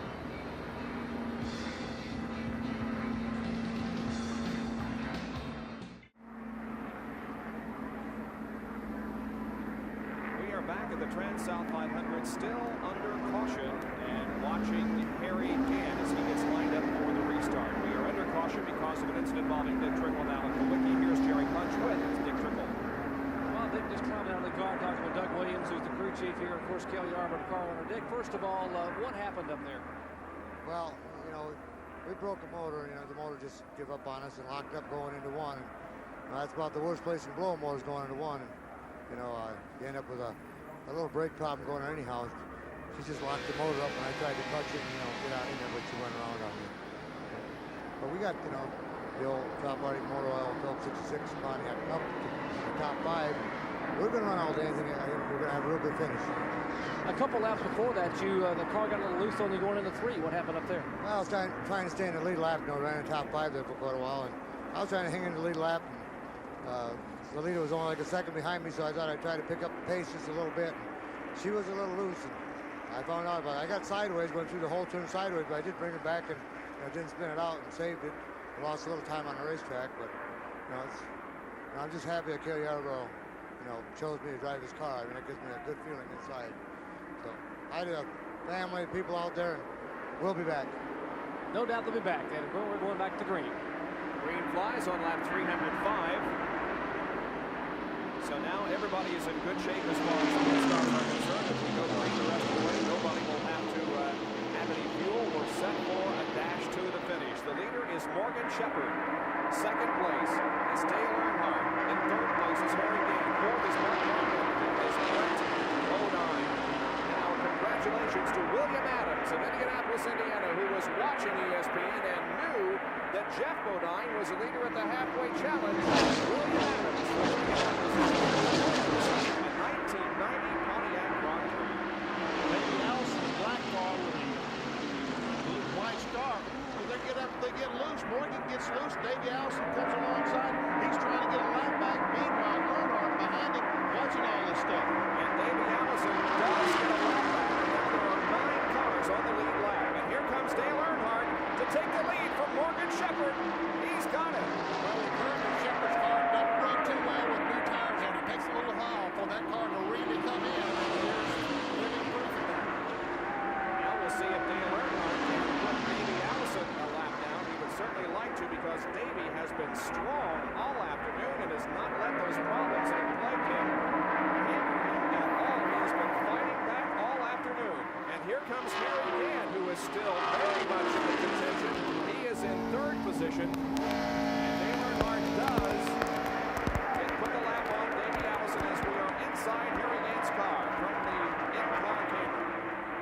Let's go to Dick Berggren, who has information on tires. Well, an interesting story about Jacobs. Harry Gant has just radioed to his crew chief, and he said, I hope Morgan Shepherd doesn't get another set of tires like the ones he just took off. It could be bye-bye. By the same token, Richard Childress says they seem to cannot tighten up Dale Earnhardt's car. As well as Earnhardt is running, I think there's more there, but they can't get it exactly right. I really think, fellas, if this thing goes green the rest of the way, that Morgan Shepherd's car will come in, as we see a tremendous battle here. Morgan Shepherd's car coming in as Earnhardt slows down a little later on. Yeah, I think you're right. Michael Waltrip here behind Brett Bodine and ahead of Jeff Bodine.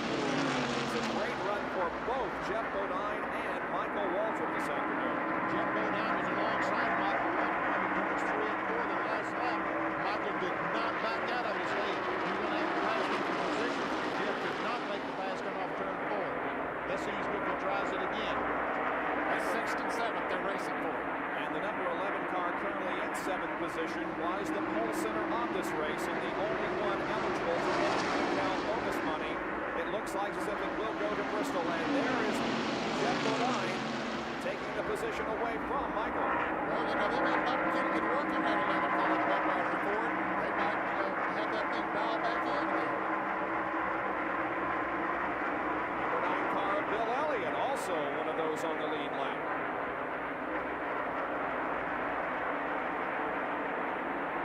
Dale Earnhardt now has Davey Allison behind him.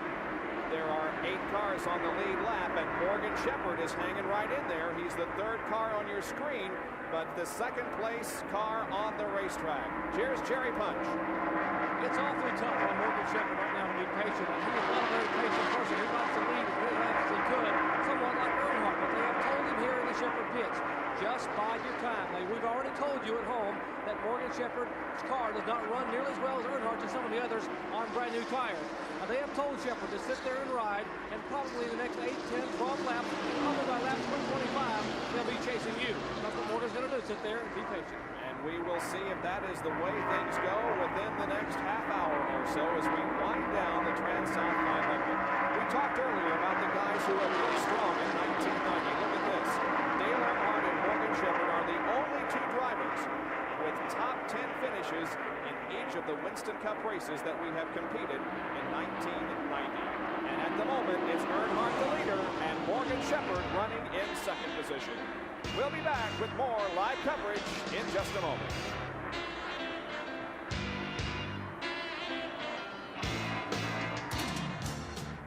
We hope you're enjoying today's live coverage of stop number 5 on the Winston Cup Tour for 1990, the TranSouth 500 from the track Too Tough to Tame, Darlington International Raceway in South Carolina. While we were going to break, we had an incorrect standings. Here is the corrected top 10. Earnhardt, Shepherd, Gant, Martin, and Brett Bodine.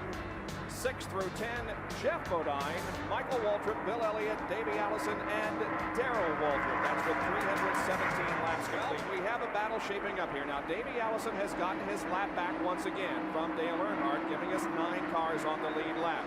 And Morgan Shepherd is right there on Dale Earnhardt's back bumper. But Harry Gant and Mark Martin has closed up on the back of Harry Gant. I mean, Morgan Shepherd. So we've got 4 cars very, very close. And the number 11 car, driven by Jeff Bodine, has also been on the move recently. There you can see he has gotten around his brother Brett, and Jeff Bodine is now 5th and certainly not out of this race. No, it's not. I believe the car is running better. They had some problems for a while after he got involved in that accident, but the car is back up to speed now. So the Unocal bonus money may be won after all here this afternoon by Jeff Bodine. If it isn't, it will go to Bristol, Tennessee next weekend for the Valleydale Meets 500 that we will have live for you at 1 o'clock. Let's get down to the pit area and get an update on the radial tire situation with Dick Berger. Well, Bob Jenkins, this is the very first time that Goodyear has brought the radial tire here to Darlington, and a lot of people wondered about the wisdom of that, given the difficulty, the treachery of this speedway.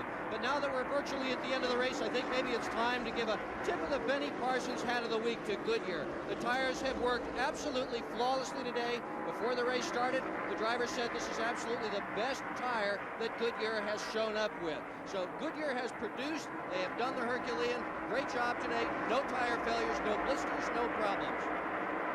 Dick Berger, why in the world would you buy all that hair and wear a hat? Hey, Benny Parsons. April Fool, I got some roll bar padding last night. Well, we saw Jimmy Spencer buy a toupee earlier in the year. Now Dick Bergman has also decided to. Benny, when are you going to do that? No, I wouldn't look right. No, I wouldn't look right with hair. See, Dick has to work outside where the sun's shining, so it saves the suntan lotion, doesn't it, Dick? Well, it not only saves the suntan lotion, I'm hoping that some of those pretty girls who've been paying attention to Flat Nose might show up and pay some attention to me. I don't know. Well, we better pay some attention to the front end here because Morgan Shepherd is beginning to get serious about Dale Earnhardt leading this race. Yeah, he sure is. He's now within about a car length on Dale Earnhardt as Morgan Shepherd is looking for the lead here on lap 323 of the TranSouth 500. Now, since we talked about Harry Gant and Mark Martin moving in a little bit, they haven't gained any more on the front runners. And Jeff Bodine, we talked about him moving into 5th place. Actually, he's losing ground to the leaders right now. He's about 6 seconds behind. Morgan Shepherd has to put him in before I think those guys corrected telling him as Jerry. Oh, he hits the wall. Gets in the wall hard. And let's see if there's any damage to the car. Let's see how that affected Morgan Shepherd. He may have seen his chances of winning go up against the wall right then. Well, he's told his crew chief, Bud, and others that he is okay. Mark Martin, we understand, also had a similar incident a couple of laps ago, and here it is. Hey, we'll take a look. He goes in and way up towards the wall he goes. Gets a little piece of it. Apparently not too much damage. You can see the little smoke. And now here's Morgan's problem. He just goes in the corner. Now he's been going up very close to the wall, but this time right in the wall. He's thrust it not hard, but enough. I think it's enough that he's going to, that he cannot catch Earnhardt now. As a matter of fact, it looks to me like Harry Gant's closing up on Morgan. Certainly, Shepherd is losing ground to Earnhardt. Yeah. Harry Gant is gaining. There's Harry in 3rd position to go inside the car again, and this is the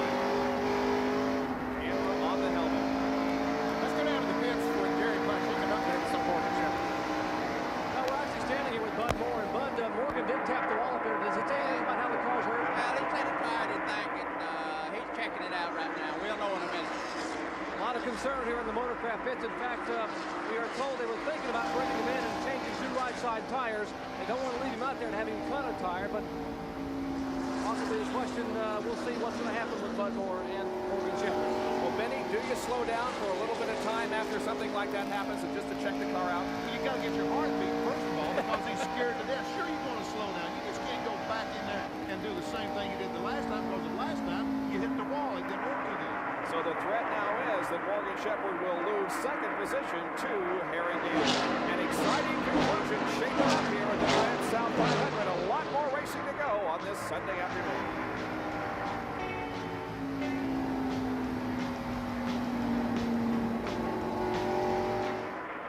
Back at Darlington, where Dale Earnhardt leads the TranSouth 500, and now Morgan Shepherd, who was losing ground, is sneaking back up on Dale. Third place belongs to Harry Gant.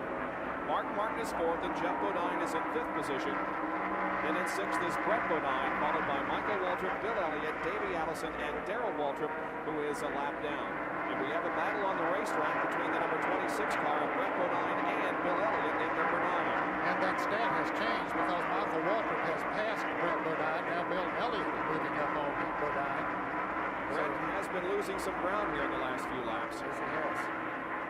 That Quaker State Buick has run so well for Brett Bodine throughout the afternoon, but now he finds himself dropping back just a little and is battling for the second position here as Bill Elliott runs in 8th. Well, what do you think? That little incident hurt Morgan's car, or has he got the handle back on it? I think it hurt his confidence more than it did anything else. It looks like the handle's back on the race car. The car doesn't have any smoke off the tires, worried about me rubbing the fender or anything. He knows now that he has to be very, very patient. This racetrack can reach out and slap you in the face almost at any time.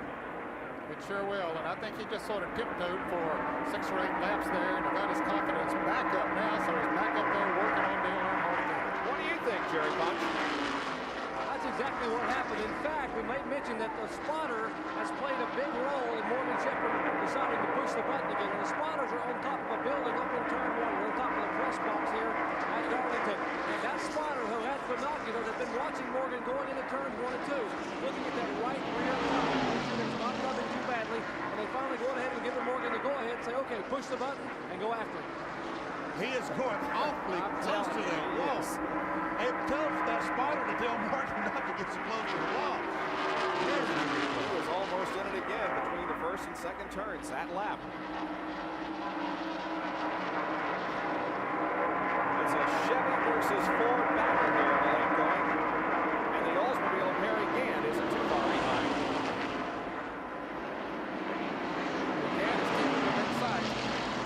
He's the American champion, of course. And also, he won yesterday's Busch Grand National race that we televised here in the helmet cam once again.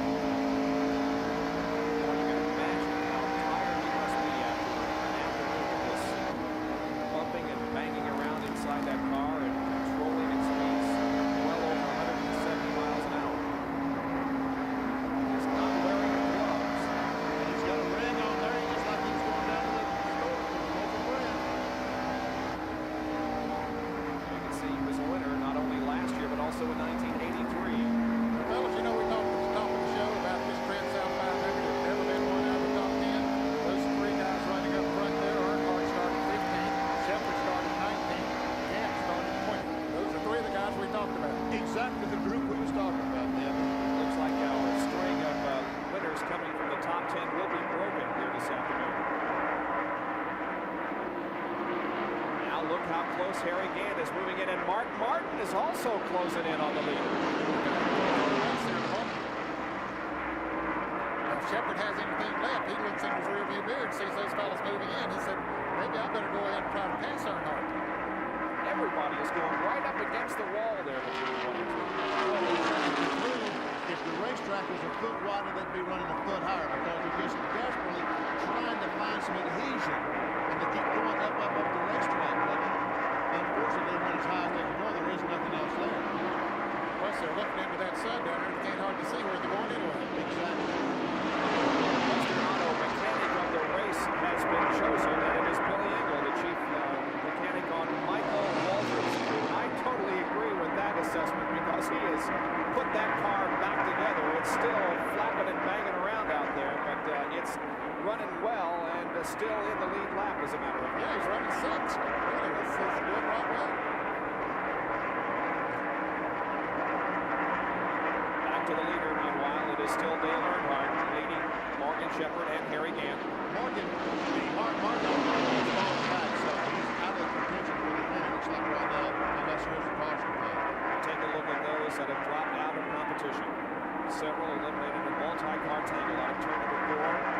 The only injury suffered by Neil Bonnet was unconscious, is being checked over and given a CAT scan at a local hospital in Florida, South Carolina. We hope that Neil Bonnet is okay.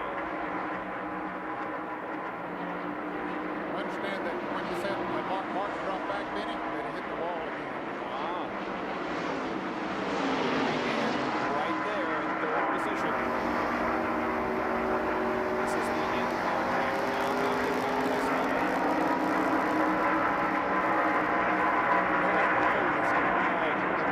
We got 27 laps to go on lap 340.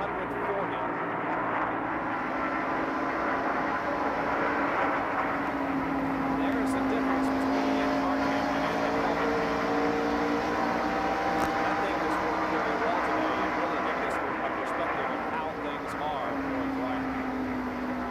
So Harold back off the gas, hit the brakes, hit the brake with the right foot. A lot of race car drivers use the left foot, but Harry Gant went in using the right foot on the brake. That does make a great shot coming from his head. You know, we've talked about doing that sometimes in the past. There's so many different things that can be done with it. Richard Brown, former driver many years ago, made the suggestion to me about it. So I said, "Shoot those tries." I said, "I think that'd be a whale of a shot." I brought it up in one of our production meetings, and I think it looks good. It sure has. Harry Gant finished 9th at Atlanta 2 weeks ago and is currently 3rd here at Darlington and certainly in the contention to win this race.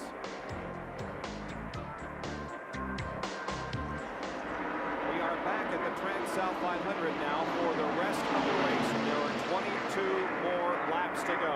The lead is held by the number 3 car of Dale Earnhardt. In 2nd is the 15 of Morgan Shepherd, and 3rd is Harry Gant in car number 33, and that's how close they are. They go to the outside of the pass, Rusty Wallace, who has struggled throughout this race and is currently in 21st position after being involved in an accident very early on.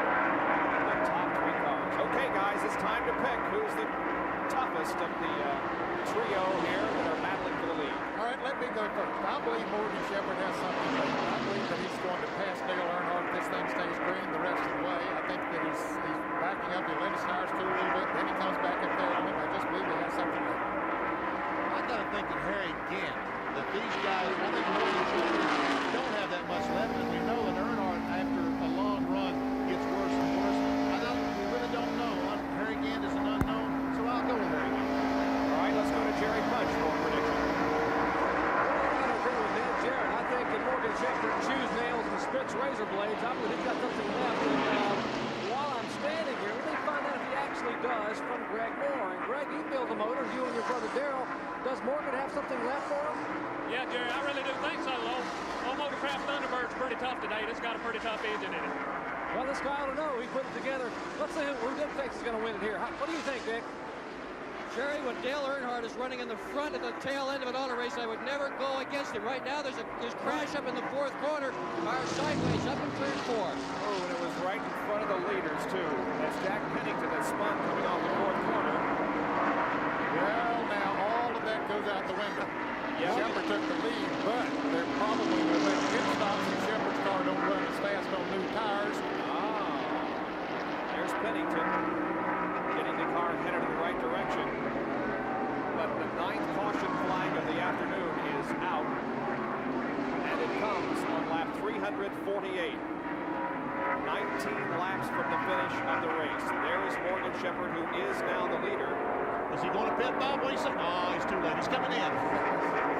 Shepherd and Gant and Dale Earnhardt all make pit stops here. Let's go to Jerry Punch.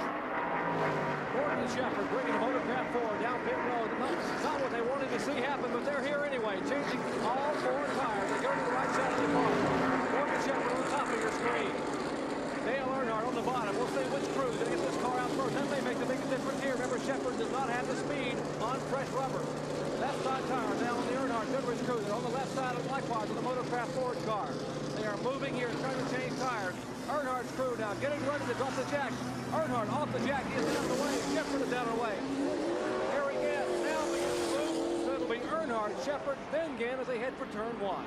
That is indeed the way they come out of the pits. And Mark Martin accelerating out of the pits, having a very close encounter with Jeff Bodine as he went down off the jacks at the end of pit road. Yeah, how many positions did Jeff Bodine pick up? He went out in front of a couple of those guys. Yeah, sure did. Here comes Bill Elliott out. Ken Schrader moving back onto the racetrack. Got another monkey wrench to throw in the deal. Yeah.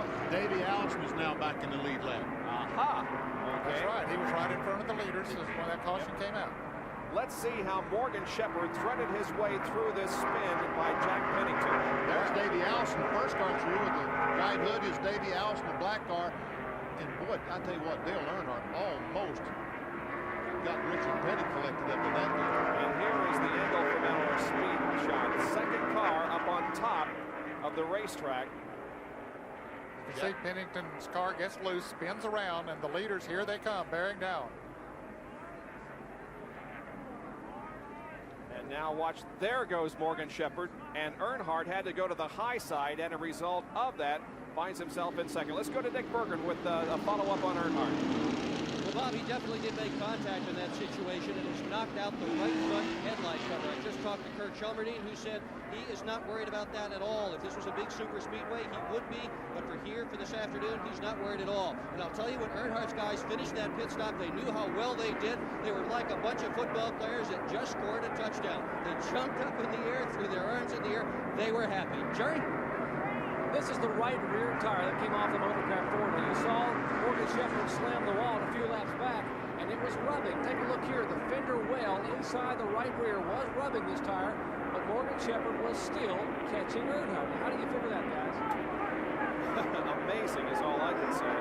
What a ways that. You see the fabric there, the fender had almost rubbed a hole in the car. Yeah, he might have been in the pits before too long. That caution had not come out, so maybe it was not such a disadvantage for him anyway. Jeff Bodine came out in second place, fellas, after on that caution pit stop. An enthusiastic crowd gets up for the restart. Here's lap 367. The green back out, and Dale Earnhardt is the leader of the TranSouth 500 once again, and Jeff Bodine is running second. Third is Mark Martin. Fourth is Morgan Shepard, and fifth is Harry Gann as they go down the backstretch.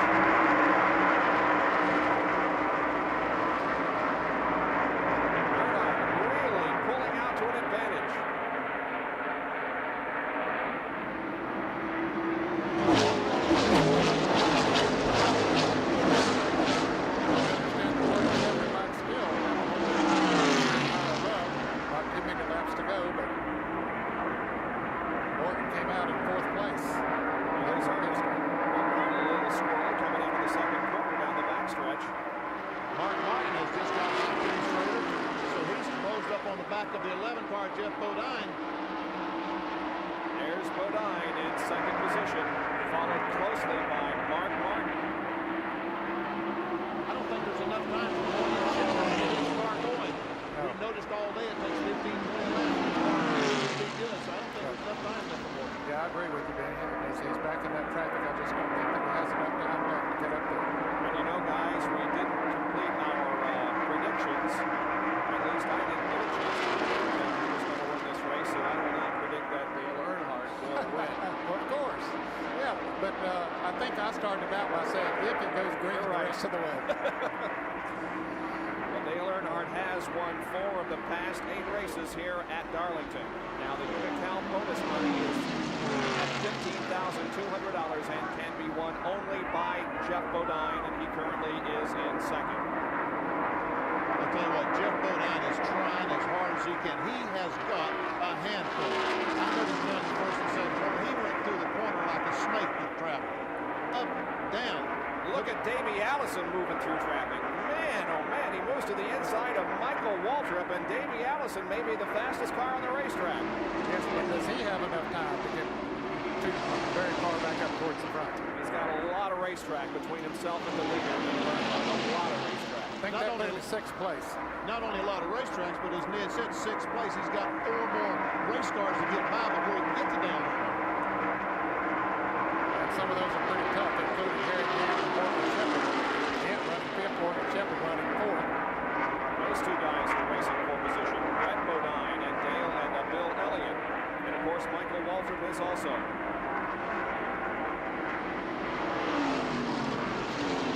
There now is the leader, Dale Earnhardt. Well, that car takes off in the new tires. Dropping back and showing his second position, Jeff Bodine. And Mark Martin is in third place. I've been off Jeff Bodine a couple of times this afternoon, but he still is very much in the thick of things. Martin pulls up right on the back of Jeff Bodine, trying to make a move down the front. Let's see. 9 laps to go. Mark Martin will make no move on Jeff Bodine, at least going into the corner. Now in the middle of the corner between 1 and 2, Mark Martin passes Jeff Bodine, and Mark Martin is now second, and he sets his sights on the leader, Dale Earnhardt. I think he does have too much racetrack. There's no cars between he and Earnhardt, but I think there is too much racetrack for him to catch Dale. Now we'll show you the interval between First and Davey Allison. There's Davey on the bottom side of the racetrack, now pulling in behind Harry Gant. And look at Davey Allison go to the inside of Harry Gant. When there were 9 cars on the lead lap, and he was at the back of the lead pack once they came out of the pit because he was the last car to pit. He had to go to catch up. And now he's up there battling for 4th. Harry Gant's bumper cam. Or battling for 5th, I should say. Morgan Shepard has passed Harry Gant and he's taken over 4th. So it's 4th, 5th, and 6th place. You're seeing on your screen right there. Here comes Davey once again, looking to the inside of Harry Gant as they go into 1, and he'll take the position. Davey Allison will take over the 5th spot.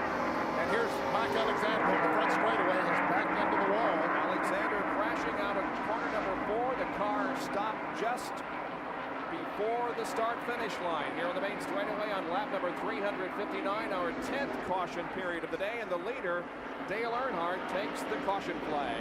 There he is. Okay, now, the pit, there's not that many laps to go. Earnhardt certainly didn't want to see this caution. He had a good lead, but what do you think, Benny?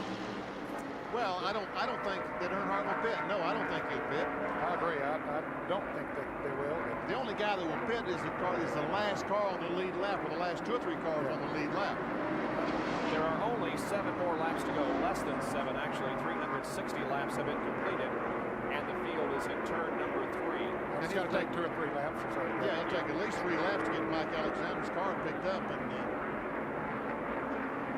so that would only leave him perhaps 4 or so laps to go. Jeff Bodine. Oh, Jeff Bodine is dropping down off the banking and headed for pit road. So Jeff Bodine relinquishes 3rd place and scoots down pit road to get some fresh tires on that car. Here comes Michael Waltrip also, and Bill Elliott. So 3 of the top 9 cars are in for pit stops. I agree with those that are maybe Jeff Bodine. Of course, Mark Martin had already passed him, so maybe he figured those others are going to catch up now as a result of the caution. So that's perhaps a good move by him, and certainly a good move by Michael Waltrip. That's Richard Childress, the car owner for Dale Earnhardt. He's wishing this thing were over. You're right. The crew does not look like that they're preparing in any way for a Dale Earnhardt stop. They're ready to watch the finish of this race, which will come in about 5.5 more laps. Harry Gant's crew was out on pit road. They were ready to bring him in, but he did not come in. The wrecker is here on the main straightaway trying to grab a hold of Mike Alexander's car and get it off the racetrack. Alexander crashing here on the front stretch. He was running, Bob, in the 14th position, 3 laps down. Alexander, the Vestas Buick. Bobby Allison owned. Wheel comes down off the 4th turn and completes lap number 363. Let's go down to Dick Bergman, who's with Richard Childress. well, do you think this thing's going to go green? And if it does, what are you going to do? Well, you know, it's all up to Dale. He's just going to have to go hard. You know, we didn't need this caution. Seemed like all year long we hadn't needed these cautions at the end of the day. But, you know, Dale, he'll just go as hard as he can, and the best car will win, I guess.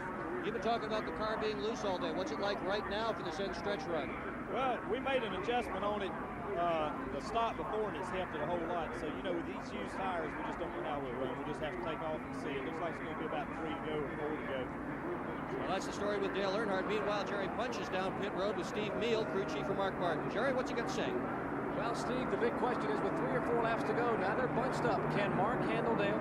I don't know. I'm sure Dale's pulling a little bit more gear than us. We don't restart as good as some of these cars, but we're doing a real good job being where we're at. I don't know. It's going to be real tough. The 3's been strong all day. We've been too tight. We just have now got the car where we want it. It'll be something to see. It'll be fun to watch. Indeed, it will be fun to watch with 3 or 4 laps to go, gentlemen. That's an understatement. 363 laps will be completed when they come down, and they will receive the 1 lap sign. So we will therefore go back to green on lap 364. That'll give us 3 laps of green. Now Morgan Shepherd has moved up to 3rd place as a result of Jeff Bodine making the pit stop. And did he get to run enough that that car is loosened up?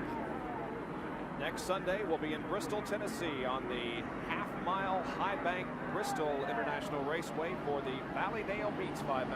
And next Friday night in Kingsport, Tennessee, I'm going to go over to the Allendale Mansion and do the Hat of the Week over there Friday night. Oh, good.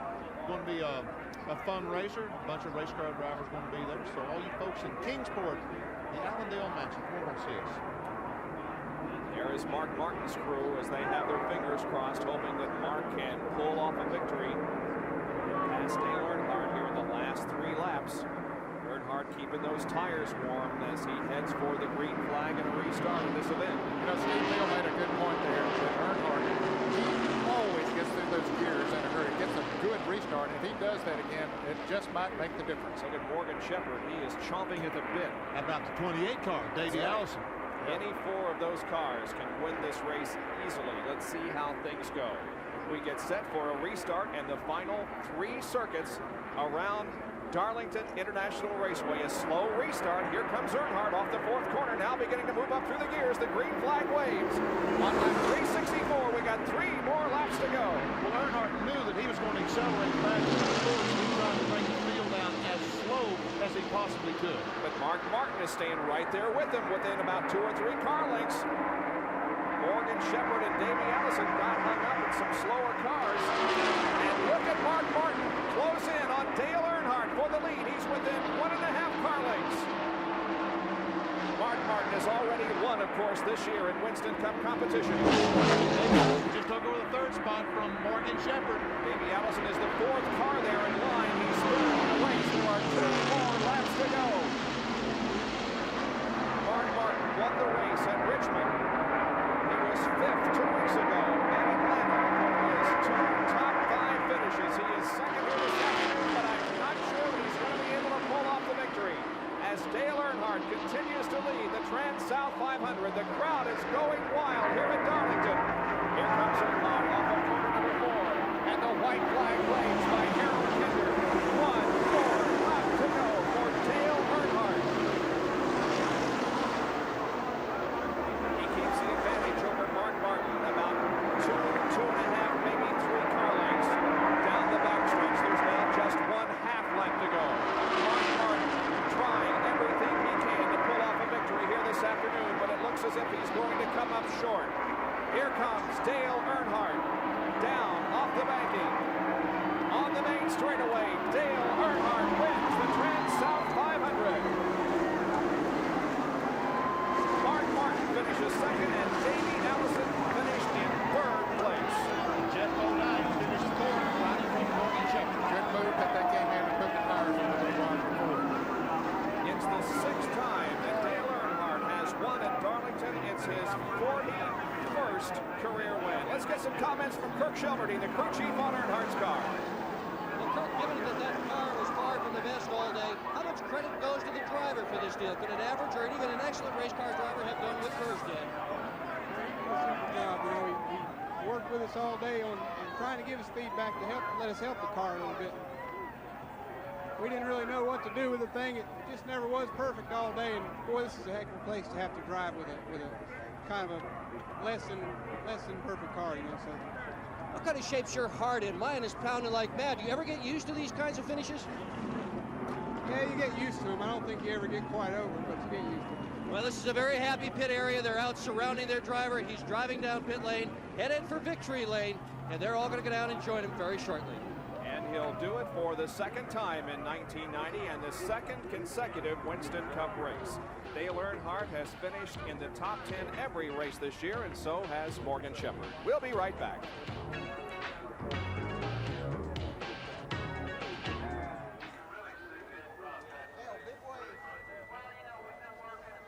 Dale Earnhardt emerges from the car in victory lane, having won the TranSouth 500. Now let's go down for our road handler winner's circle interview. Here's Cherry Punch. Dale, first of all, congratulations on an outstanding. You were bear pedaling all day long trying to catch these guys. Well, thank the Lord for a good race. And, you know, the Good Wrench crew did a good job. Old car just ran good. We stayed out of trouble. We dodged a couple of wrecks, and you know, the guys did a good job, and that's all I can say. Teresa getting in here and getting a big hug and kiss. I'm sure you probably didn't want to see that last caution flag. Well, I had a little bit of a lead there, but still, we felt like we could run him. Felt like we'd be okay. Now that big wreck up in turn 3 and 4. Now Childers told me, he said, "Well, we know the brakes work now." Well, we didn't use the brakes. We just drove through. We didn't stop. We figured we had to get out of Dodge while we can. The car apparently, from what we were told during the day, was loose throughout the afternoon. And Childers said no matter what you did to it, they couldn't get the car. There's Taylor and Nicole, the little one, getting a big kiss from Dad. The car, they couldn't get the car tight enough for you, apparently. Well, we made several adjustments. Went one way, then went the other, and I think the last one was pretty good for the run, you know. I'm glad we didn't have a long run there at the end, though. It looks like even though you're tired, you're looking a little better than the last time I saw you in victory lane at Atlanta. I definitely feel better. I'm tired, but I feel better. Dale Earnhardt picking up his win here in the TranSouth 500, his 6th win at Darlington here at the track Too Tough to Tame. Let's check in with Dick Bergeron. Well, I'm up pit road with Morgan Shepherd. Radio's talking to him, so we'll just dive in here and listen to what he's saying. We kind of messed up going down in turn 1. My windshield had got covered with grease pretty good, and I really couldn't see that good other than just seeing Earnhardt's car. And I just got too close and slipped up against the wall, and when it did that, my car wouldn't turn no more. It just kept pushing. Couldn't run it any harder, could you, Morgan? No, you know, we didn't need the cautions, but our days are coming. This team's showing a lot of strength. It sure is. He's obviously disappointed. Shouldn't be. He had a great run here this afternoon. His wife Sonia with him. He is a tired fella, as well he ought to be. Yeah, he finished in 5th position, but that was certainly not indicative of the way that he ran most of the afternoon. Right there in 2nd place, really, most of the day. We talked about the car would not turn. I'm sure that he knocked the toe end out. The car was towed out, which makes the car, when you go in the corner, just not able to turn the car off. Guy that finished 4th and started from the pole position, Jeff Bodine, Jerry Punch, is with him. Well, Jeffrey, just walking back in here, you look to be pretty well tired, but you had a pretty good run today in the Budweiser Ford. I'm not tired. That car drove so good. You know, we had a stretch after that accident off turn 4 that had to fight it for a long while. We got loose. They bumped me from behind, and it messed the car up back there. The crew did a great job. We had an oil leak, had sheet metal damage. They fixed it all. But we didn't catch up with the chassis adjustment until right there at the end. You know, they moved me up front. The crew did on the pit stops. They just kept gaining. We kept gaining, and there we sat second on with a couple cautions to go, and the car was just too loose to run with Dale. He was running really good. Mark got by me. We knew we couldn't win the race with what we had, so we pitted, and unfortunately it took longer to clean the wreck up than we thought, and we just didn't have enough time to get back to the front. But I'm really proud of the team, and everyone did a great job, and all you Ford fans, all you Jeff Bodine, Junior Johnson fans, this is just a little bit of what's to come the rest of this year. We're going to be strong all year. Hi, Kathy, Matt Berry, love you. I guarantee you they're going to be strong. Let's go up to Dick Bergeron right quick. Here's another guy that's going to be strong all year for sure. Mark Martin finishing 2nd. Good run. Great run. You know, we're tickled to death to run 2nd. We got behind, and the crew, you know, Jack Roush and Steve Meal and all the guys got me back up front. And then darn if I wasn't caught up in that accident. Got behind again, and you know, we finally got back up front, but it was too late then, and you know, we just wound up short. Well, count on these guys doing well for the remainder of the season for sure. Mark Martin finishes in second position here this afternoon. Now the Winston Cup point standings. Earnhardt maintains the lead. Morgan Shepherd still in second. Jeff Bodine moves to third. Kyle Petty is fourth in points, and Bill Elliott moves into fifth position in the point standings. The top 20 finishers: Earnhardt, Mark Martin, Davey Allison, Jeff Bodine, and Morgan Shepherd. In sixth was Harry Gant, then Bill Elliott, Brett Bodine, Michael Waltrip, and Ken Schrader. Finishing 11 through 15, Darrell Waltrip, Bobby Hillen, Kyle Petty, Richard Petty, and Terry Labonte. And finally 16 through 20, Dave Marcus, Butch Miller, Rusty Wallace, Chad Little, and Jack Pennington. Those are the unofficial results of the TranSouth 500.